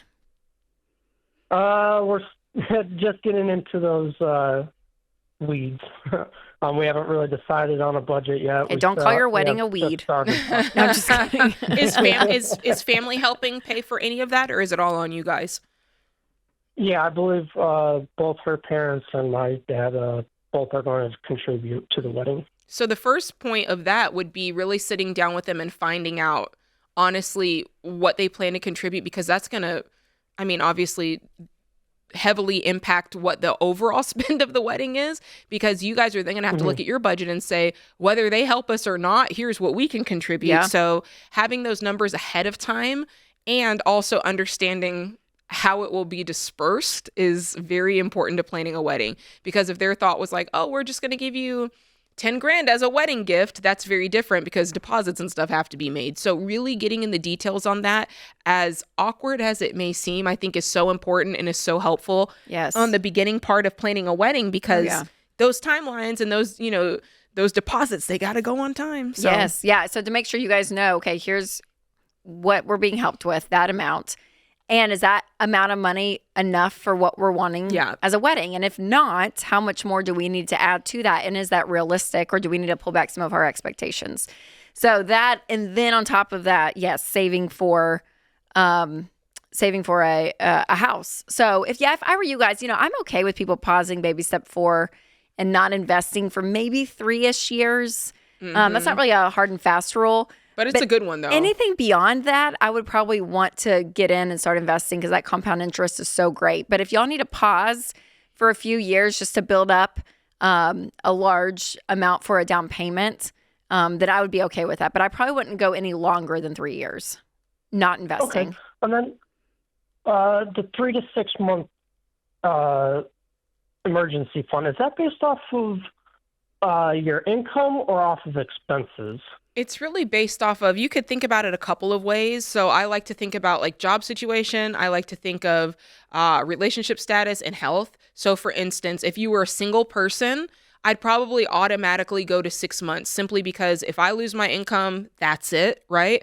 But if I'm married and there's another person who, if I lose my income, but if they have theirs, there's a little bit more security there. So that's kind of how I consider like the relational side of it. Then I'm thinking about health. If one of you is in poorer health and there's an opportunity for hospital stays or being out of work, that's another thing that could impact wanting to have 6 months versus 3 months. So those are the kind of things that I look at. With you guys, I mean, is there anything? Well, and I think I would say too, are you asking, should you save 3 months of income or 3 months of expenses? Or were you asking time frame? Based off of how much you should save, is that based off of saving up to 3 months of your income or 3 months so of your we don't really do by income. It's more of expenses. So when you look at keeping, the rent paid, food on the table. So that's what Winston and I did. We kind of looked at our monthly, bare bones. And we stayed. Did you go bare bones? So we did it bare bones at first, and then you later upped on it. we upped it. Yes. So you guys could just start with, okay, what keeps food, lights on, the rent paid, and get that. Not all the extra exciting stuff. No going out to eat. Like if you got the bare bones, how much is that? And then you can multiply that by 3, 4, 5, 6. And that can give you kind of that number for that emergency fund. But what Jade's saying too, I think is important, that you guys are going to be 2 people with 2 incomes, no kids. So you really could go on that 3 month, especially since you are going to be saving up for a down payment. Yeah. Like getting to that. Because you can always come back later. Yes. And up it. That's right. That's right. Is that helpful, Andrew? Yeah, that's perfect. That's both questions been answered. Definitely didn't know. Perfect. So great. Well, congratulations again. Yeah, that's going to be fun. All right, quickly, let's go to Jamie in San Diego. Hi, Jamie. Welcome to the show. Hi, thank you so much. Yes, how can we help today? Okay, my question is, my husband and I, 7 years ago, were gifted Financial Peace University as a wedding gift. We were able to get completely out of debt, save 6 months of expenses in our emergency fund. We currently invest 15% of our household income, and we have about $215,000 in savings. Okay. We live in a really expensive area. We cannot afford to pay a mortgage yet. We're in San Diego, so it's just really expensive. But my question is, we just had our second kid. I'm supposed to go back to work in December. The thought of going back to work and paying so much in childcare for someone else to raise our kids is just really hard. So is it just a completely stupid move for me to not go back to work and us pull $1,000 to $2,000 of savings each month so that I can stay home with our kids because we have such a big cushion of savings? Yes, or y'all have $250. Y'all have $250 liquid, right? $215. Yeah, $215. Okay. You know, I would be okay with it for like, I don't know, if it really is $1,000 a month. And you need a little $2,000 a month. Yeah. What's the long-term plan? Is there a long-term solve here, or are you just living in an area that's way too expensive for you guys? Do you need to move? No, well, my husband changed careers about 6 months ago, and he is on a track where he is going to be getting promotions. And so hopefully this would only be a year or two of having to pull from savings. And he has a lot of growth opportunity, but it's I would say, Jamie, yet. so I would say I would be okay with it. I think you guys have worked hard. You put money aside to be able to make some of these moves. But I would have a threshold, because what can happen is you're like, well, we're in San Diego. You know, the promotions haven't really come. It's not really what's happening. You know, if stuff doesn't happen according to plan, you can start justifying your position. That $215 is going to be gone in an instant. So you need a threshold to say we're not going past $100,000 in savings.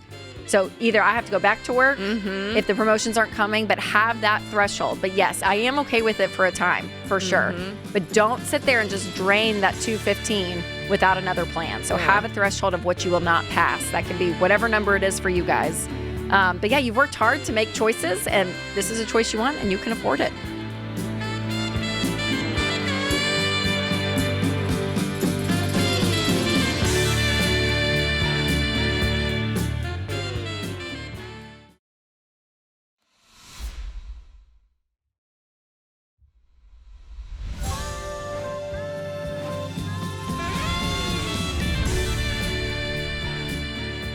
Welcome back to the Ramsey Show in the Fairwinds Credit Union studio. I'm Rachel Cruze, hosting today with Jade Warshaw, and we're answering your questions. Up next, we have Nancy in Dallas, Texas. Hi, Nancy. Welcome to the show. Hi. Thanks for having me. Yes, absolutely. How can we help today? So my husband lost his job about a week ago. Oh, my gosh. I'm sorry. He was our sole income earner, as I'm a high-risk pregnancy right now with our third kiddo. And I just want some guidance on how we navigate the next few months until he's able to find work. Oh, my gosh. Now, are you high risk because of your age, or are you high risk because of other factors? Because of other factors. Okay. And thank God there's a chance that the issue will resolve itself by the time the baby comes to term. Yeah. How far along? Until that, I'm on bed rest. Okay, man. I am 24 weeks right now. Okay. Okay. So financially, where are you guys? How much debt do you guys have? So we actually moved houses earlier this summer, to a house in the country, and we've been trying to sell our other house. Oh gosh, you have 2 mortgage payments? No, thank God. Oh, good. We were able, the house we're in right now, we have no debt on. Oh, great. Yeah, but we have debt on the old house. Okay. And then we have 2 car loans. Okay, how much are your car loans? My husband owes $5,000 on his truck, and then we owe $24,000 on my minivan. Okay. And how much is the payment on the $5,000, the truck? $770 a month. Okay, and how much is your van payment? $507. Okay, and how much is the mortgage payment on the house that you're not living in? $1,470. Okay. Perfect. Okay. And what was he bringing home per month? Like, what was hitting your account? He got a lot of overtime, so Okay. it was consistently between 7 and 8, but his base pay was $40 an hour, 36 hours a week. Okay. And what was what was he doing? What kind of work? He worked maintenance, facility maintenance. Okay. Okay. Do you have any money saved? I mean, you were able to buy a second house kind of outright. Where'd that money come from? My husband worked really hard. We both did for a while, and then we came into some family inheritance money. And so it just kind of like sped up this process for this dream we had of moving out of the city and slowing down our lives. Yeah. So between savings and inheritance, we were able to get out here. And then we thought selling our previous home, it would pay off the cars, pay off the mortgage. Yeah. What will it bring when you sell it eventually? It's listed for $260 right now, and I owe $160 on it. Okay. So it should pay off all of our debt. Yeah. Okay. And so you don't have anything left over saved from? We ended up using all of our savings pretty much to build the house. We still have our $1,000 emergency fund though. $1,000. Okay. Tell me this, Nancy, how hard will it be for him to be able to replace that income? It just feels like maintenance. I don't know. I don't want to be ignorant, but I feel like that's a very wide spectrum of being able to probably plug in somewhere pretty quickly, right? Does he feel like there's options? He's been applying a lot. I don't know that we'll find anything that's comparable to the last company. Sure. But I think we can find something in the high 20s, low 30s. Sure. Okay. So what I would do, because you guys have $2,700 a month going out to debt. And I would figure out, maybe you already have a really tight budget to figure out, you don't have a mortgage payment on the house you're currently living in. But I would figure out food, utilities, gas for the cars, like the things that you guys have to have, and figure out, okay, here is the minimum that we can scrape by. And I don't know what that is going to be for you guys. I don't know if it's $4,000, $5,000. I have no idea. But you guys need to figure that out with the debt included. And if I were you, which I'm so urgent, so I can't even imagine how you're feeling that you're on bed rest and like this is happening. Did he get any severance at all? No severance. Okay. What's the movement on the house? Is there anything, like I would be on my realtor, like we got to close, like we got to get an offer and close in 30 days. We've had the house listed since June, and it was originally listed at $290, and we've dropped it $30K. When did you do the drop? 5 months. Oh, it's been gradual. Okay. It's been gradual. Yeah. Well, we average just dropped it down. I think the last drop we did like a week and a half. Yeah. Average is 2 months right now sitting. So you guys are over that a little bit. So it might be a price thing. Yeah. So I am with Jade, if you, what you guys can do to be urgent on that, but even urgent on the income side. Like if I were him, I wouldn't care if it's comparable for right now, because some things are going to turn, right? This, after, you have the baby, the house sells, like some things are going to start to like alleviate some stress, right? As life continues on. It'll be in the next, 6-7 months, but until then, in these next bit, I would think until like summer, like that would be in my head. I got to go do anything. Yeah. Anything to be able to stay current on this stuff.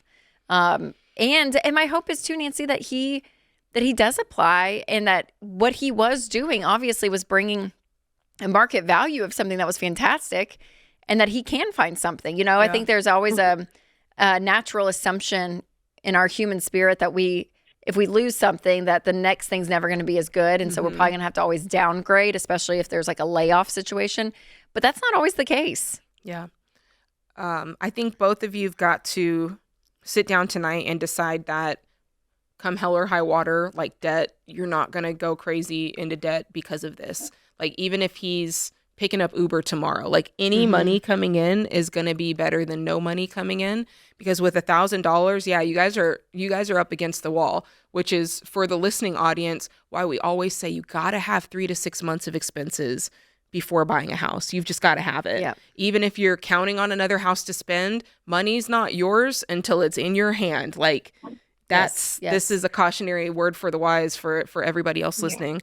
And for you guys, Nancy, I mean, we're pulling for you. Whatever he can get immediately. We had a call the other day where a guy lost his job, and I'm going to give you the same homework that I gave him, which is to make a list tonight. You guys sit down, make a list of everybody you know that's in that field or know somebody that's in that field, and call them. Like, make contact. Don't just text them, call them and say, hey, I'm in the market. Do you know anything? Have you heard anything? And really start making those connections person to person as much as you can. He should be going to coffee with people, and because that's the way you're going to get a job. Just putting in resumes, on the internet doesn't work anymore. So make that list tonight, and you guys hit the pavement on that. Yeah, absolutely, Nancy. Oh, I'm so sorry. I could only imagine how stressful, but I think the stress will lower when money starts coming in. Yeah. In any way that's possible for him in this season. That's what we're looking at. And I'm sure he feels it too. But yeah. So, and again, that budget, figuring out how much on the minimal side that you guys can spend on food, utilities, all of that, cutting subscriptions, not going out to eat. You guys are bare bones. It's kind of that crisis mode right now. And that's okay. And you're going to get through it. You're going to get through it. And he's going to find another job. The house is going to sell. Things are going to happen. But for now, we are going to buckle down.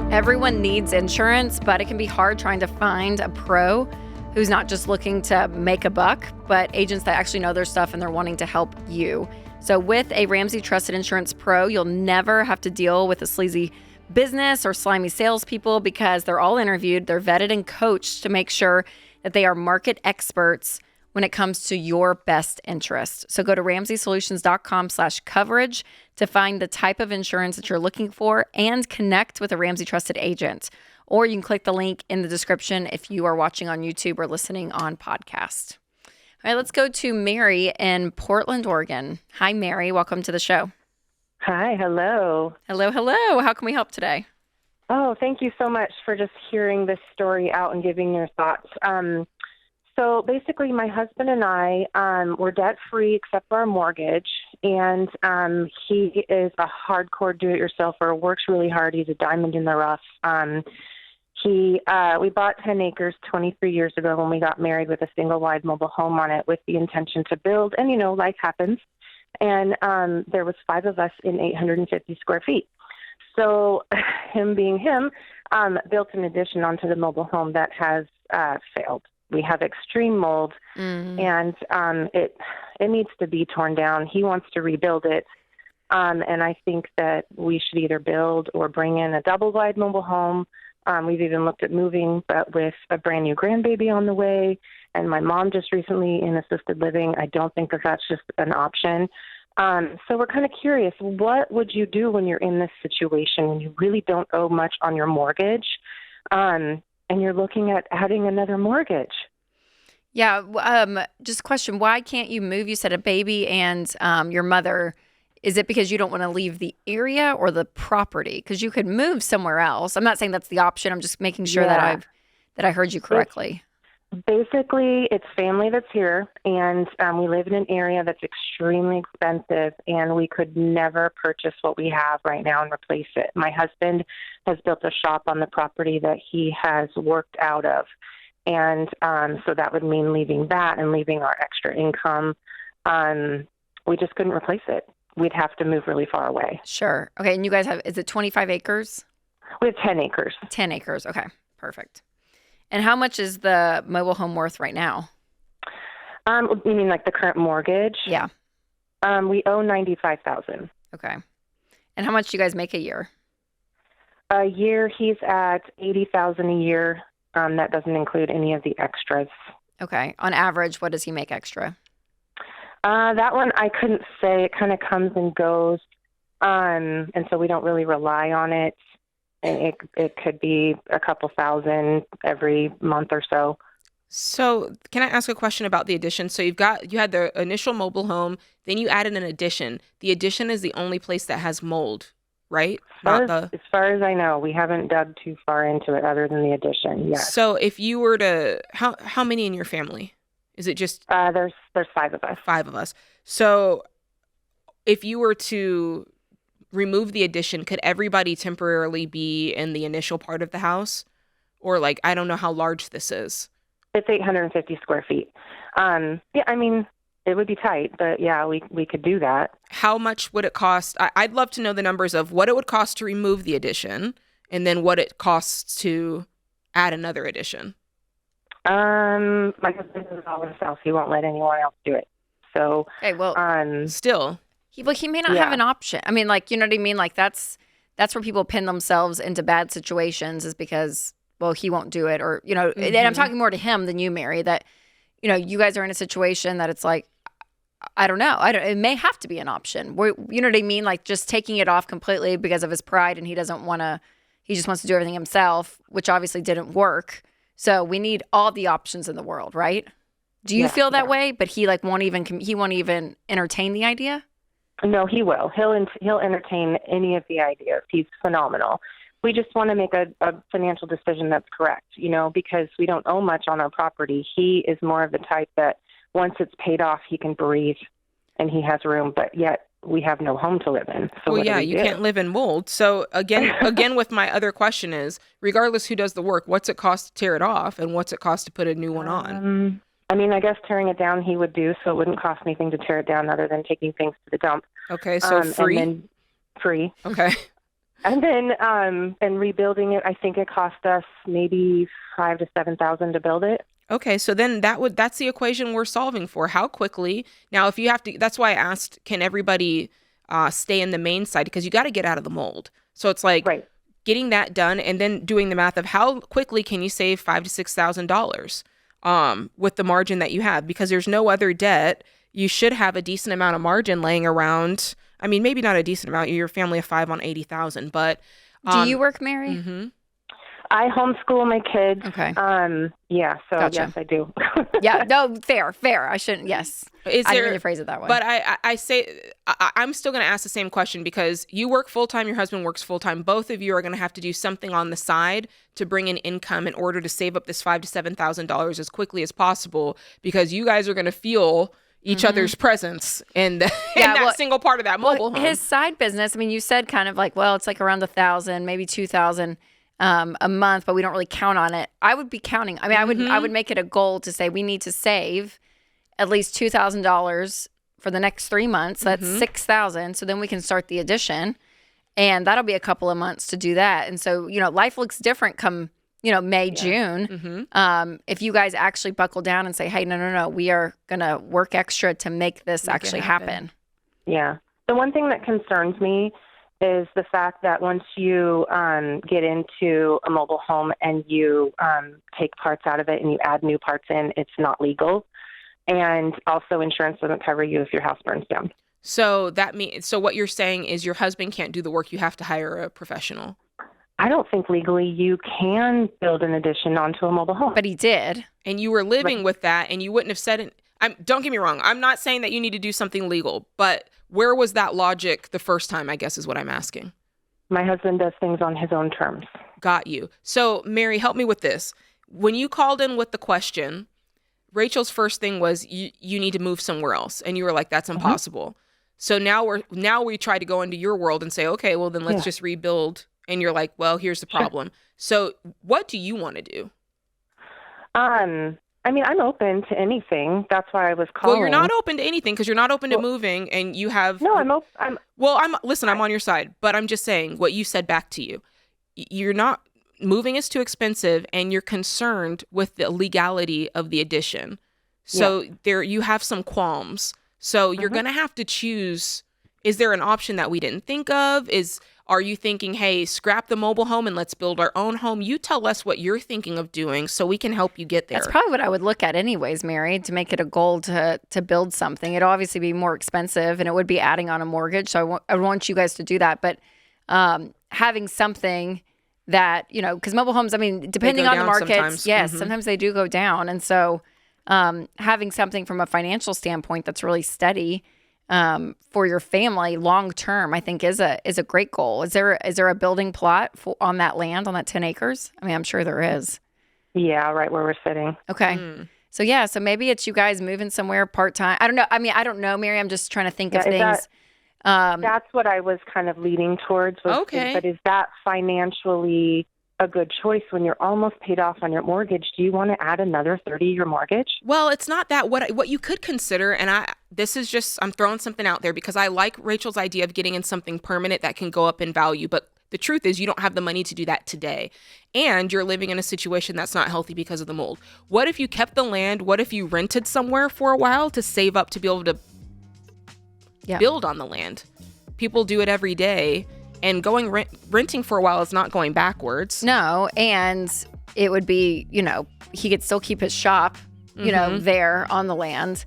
But yeah, you guys are going to have to get creative, figure something out for a long-term plan to get this to work. So it's definitely not 1 + 1 just equals 2. And this is like the easy route. There's going to have to be some give and take from you guys from location standpoint, maybe for a little while you guys save some extra work that you're doing. But again, you're thinking the long-term thinking here for housing is the key, not just in the next 6 months.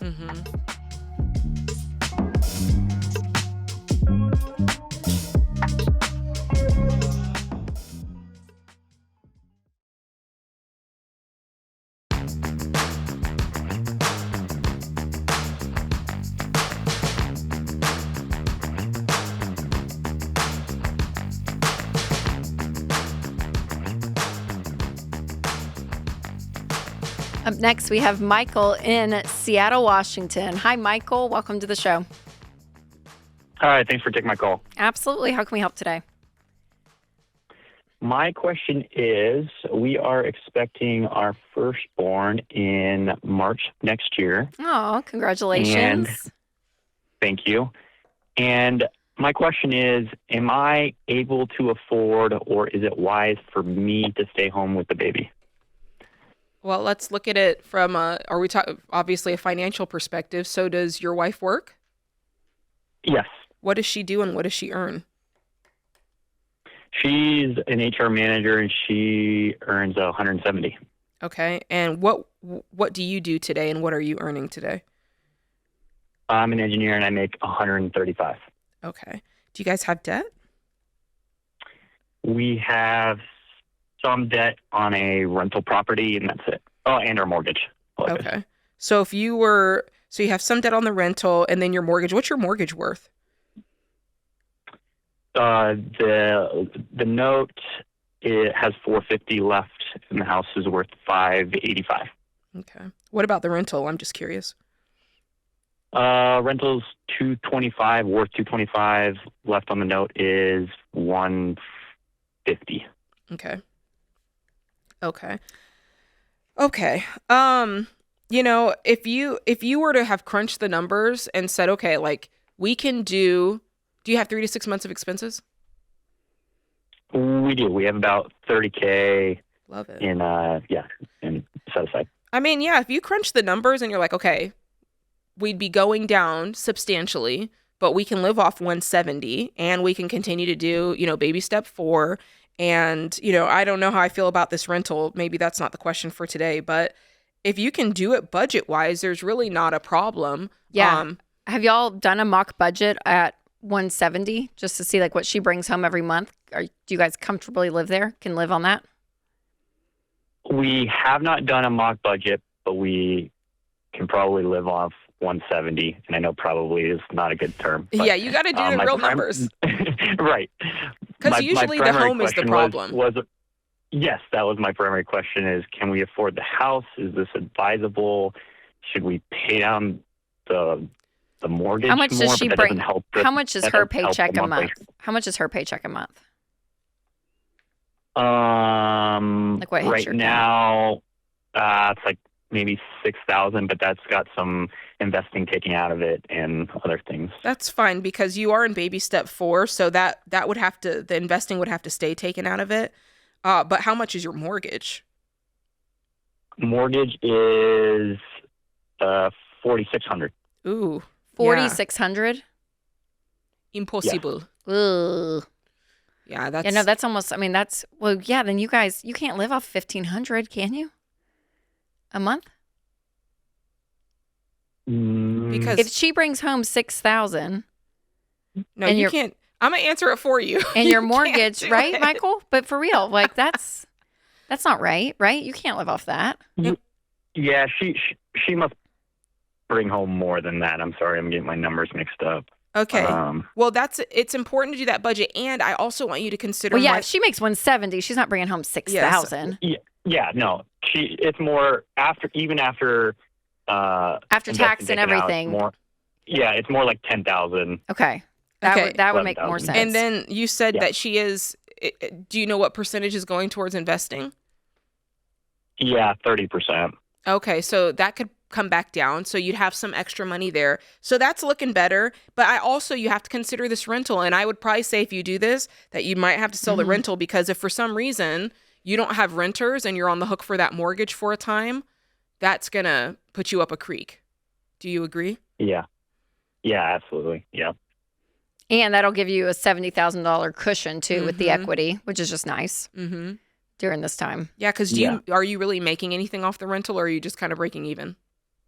Breaking even. Yeah, I'd sell it immediately and keep that cushion. I'm just curious, Michael, what caused you to be the one to stay home and not her? I know she's making, she makes 35 more than you do, but I don't know. Was it a career decision? She loves her job, and after the baby, she definitely wants to continue on with her career. Yeah. I like my job, but don't love it, if that makes sense. Okay. Yeah. And yeah, I'm just wondering if I can stay home with the kid, because I feel like I would be a better dad than I am an employee. I love it. It's great. Okay, perfect. Well, and if we sell the rental, what should we throw that equity to? Technically, at this stage, it'd go towards your mortgage. That's where you're at in the baby steps. I mean, once you guys are doing 15%, and you're putting a little extra for the kid's college, right? $529 once the baby is born, then any extra money would go towards the mortgage, and you really wouldn't do any investing on top of the 15% until after the mortgage is paid. So, yeah, I mean, right now, if you're, let's see, you're at 30,000 saved. Yeah, I mean, that's good. If you wanted to, is that a full 6 months, like full budget 6 months? Yeah, of expenses? That's just our cash aside, not our other assets. So if you said she's bringing home 10 grand, that feels like 3 months of savings. I'd probably beef that up to 6 if you wanted like a robust 3 to 6 months, since only one person's working. And then, yeah, the rest of it, you could put it towards the house. That's what I'd do. Okay, so pay down the mortgage as fast as we can and tighten up the budget. Yeah. And it would be okay. Yeah, I think that's great. Yeah. I mean, the numbers aren't crazy. I mean, the mortgage, 4,600 going to 10,000 is like a little bit like but I mean, if that's what you guys are choosing, then, right? I mean, it's close to. It's really high. I mean, it's 45%. Let's give you some clarity, because you said you still have to dig in on the numbers. If you get the numbers and it's over 30%, you got problems. Like 30 is like, and that includes back her match, like her retirement and all of that, right? That's added back into the salary. So don't take that out. Add the retirement back in. That gives you a little bit buffer. Health insurance, you can buffer back in, so some of this is like, this is just after tax. It's not after health insurance and retirement. So add those numbers back into her salary. And if the mortgage is more than 30% of what she's bringing home, that gives us pause. Yeah. 25% is the rule, but you can make it work on 30, but just know it's going to be tighter. That's why we said that. But that's what you're getting to. If you're getting upwards, Michael, of 35, 40%, you have to just say no, at least for a season, until you can, I don't know, get this house paid off, or maybe it's you working part-time and closing that gap on the mortgage and, working it out like that. Yep, for sure. No, it's a good question. I think that's always a hard dynamic, Jade, that we get a lot of people wanting to go down to one income, usually because of a family, and they've set their lifestyle as a 2-income lifestyle. And yeah, you take one away, the mortgage suddenly is a larger part of your percentage and all this stuff. That's one reason the rule of thumb of living below your means in general is a great idea. That's right. Because when you overextend yourself, even beyond 2 salaries, right? You're going into debt and all of this, then pulling back is that much harder. So, and then if you go to buy a house, you guys, the bank is going to offer you a lot more money. That's right. Than what you need to take. And so you really do want to be more conservative on these numbers so that it gives you options and choices. Yeah. And if you know you want to be starting a family soon and one of you wants to stay home and you're looking to buy a house, remember this, right? Like, don't build your life around 2 incomes if you know that it's probably not going to be 2 incomes for the next couple of years. But all that's it's really hard though. And then to do a mock budget, because we get this question a lot, if they can be a stay-at-home parent. Yeah, run the numbers for real. And live it out. If you have the opportunity and the time to try it. Yeah, live 1 month with the budget that would be and see how it all feels. Because sometimes people go down to 1 income thinking it's going to bring peace, and it actually brings more stress. And for a season, work to get out of debt and put yourself in a better financial situation, and then come back home and there's more margin and more peace and more enjoyment. So, a lot of different ways to look at it, and a values conversation too of what you want for your family for sure. But also we gotta be adults and make the math work.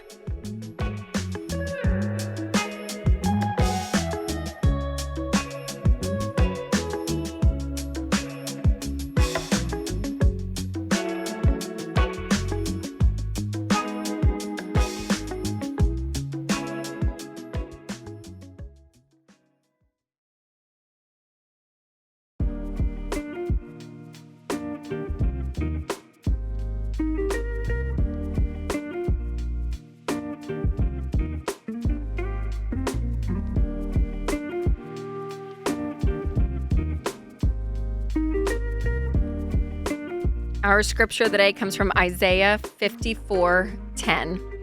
Though the mountains be shaken and the hills be removed, yet my unfailing love for you will not be shaken, nor my covenant of peace be removed, says the Lord, who has compassion on you. The singer Pink. We got Pink. Oh. We got the book of Isaiah and the singer Pink. Love it. Pink said, you can't move mountains by whispering at them. Okay, Pink. All right, I guess that's true. I guess we just be a little more aggressive towards those mountains. Maybe. I don't know. Also a mustard seed, I thought, but is it conflicting with the Bible? Pink, you're... I don't know. We don't know where we get our quotes. we take them. Listen, we take She's them. a fabulous singer. Yeah. Give her that. And she dances. She does all the aerial trips. Yeah. Yes. We'll give her that. Not quotes. Yeah. All right. Let's go to Tracy in California. Hi, Tracy. Welcome to the show. Hi. Thank you so much for taking my call. You are welcome. How can we help today?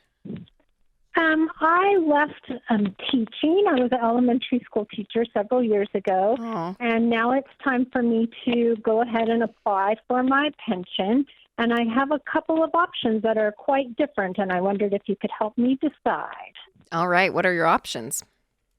Well, I can retire now at 60 on my application, and I will go forward with a monthly pension of about $1,700 a month.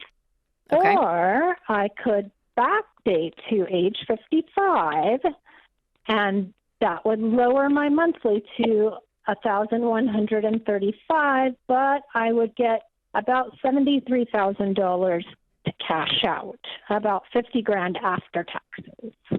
$50,000 in addition to the $1,100 that you'll get monthly? Yeah, that'll still go forward. Okay. What other retirement do you have saved? So my husband and I are debt-free thanks to the Ramsey plan. Good for you guys. Yeah, and so I have about $360 in retirement investments. Okay. And his accounts have about $500,000 in retirement investments. Good for you guys. And then he will he will get his pension. That'll be about $7,800 a month plus Social Security and Medicare. So, medical and then Medicare someday. But what's that amount to? Yeah. So 78 total for him. Yeah. That was including his Social Security and everything? No, Social Security will be on top of that. And how much will that be? We're guessing not much. We're guessing probably $3,000 at the most. $3,000? Maybe closer to. And will you have some Social Security as well? No, I will not. I didn't qualify for that. Okay, because I so was a teacher. that's $10,800. What's your monthly budget? What's it take to operate your lifestyle? Yeah. Well, we live in a very expensive part of California, so right now with pets, etc., we're probably at about 9. Okay. So if you had his is $10,800. It takes 9 to operate the budget, and that's not you ever touching a nest egg. And then if you had the $1,700, would that be more than enough? Well, because I'm almost wondering this $50,000 could be helpful for you as a nest egg, and if you can get by on the $1,000, then I probably would take the lower payment, but getting the lump sum of the 50, because then you get to invest it, Tracy, right? Mm-hmm. With a pension, you don't have a lot of control over where they're investing it.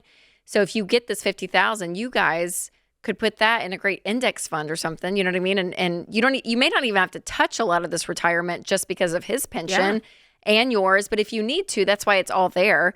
But if you got that 50,000, you guys are in the upwards of, a little over $900,000 on your own, which is incredible. And with your house and everything, I mean, yeah, you guys are baby steps millionaires, Tracy. You're exactly what we talk about. I mean, you're a teacher. I mean, it's phenomenal.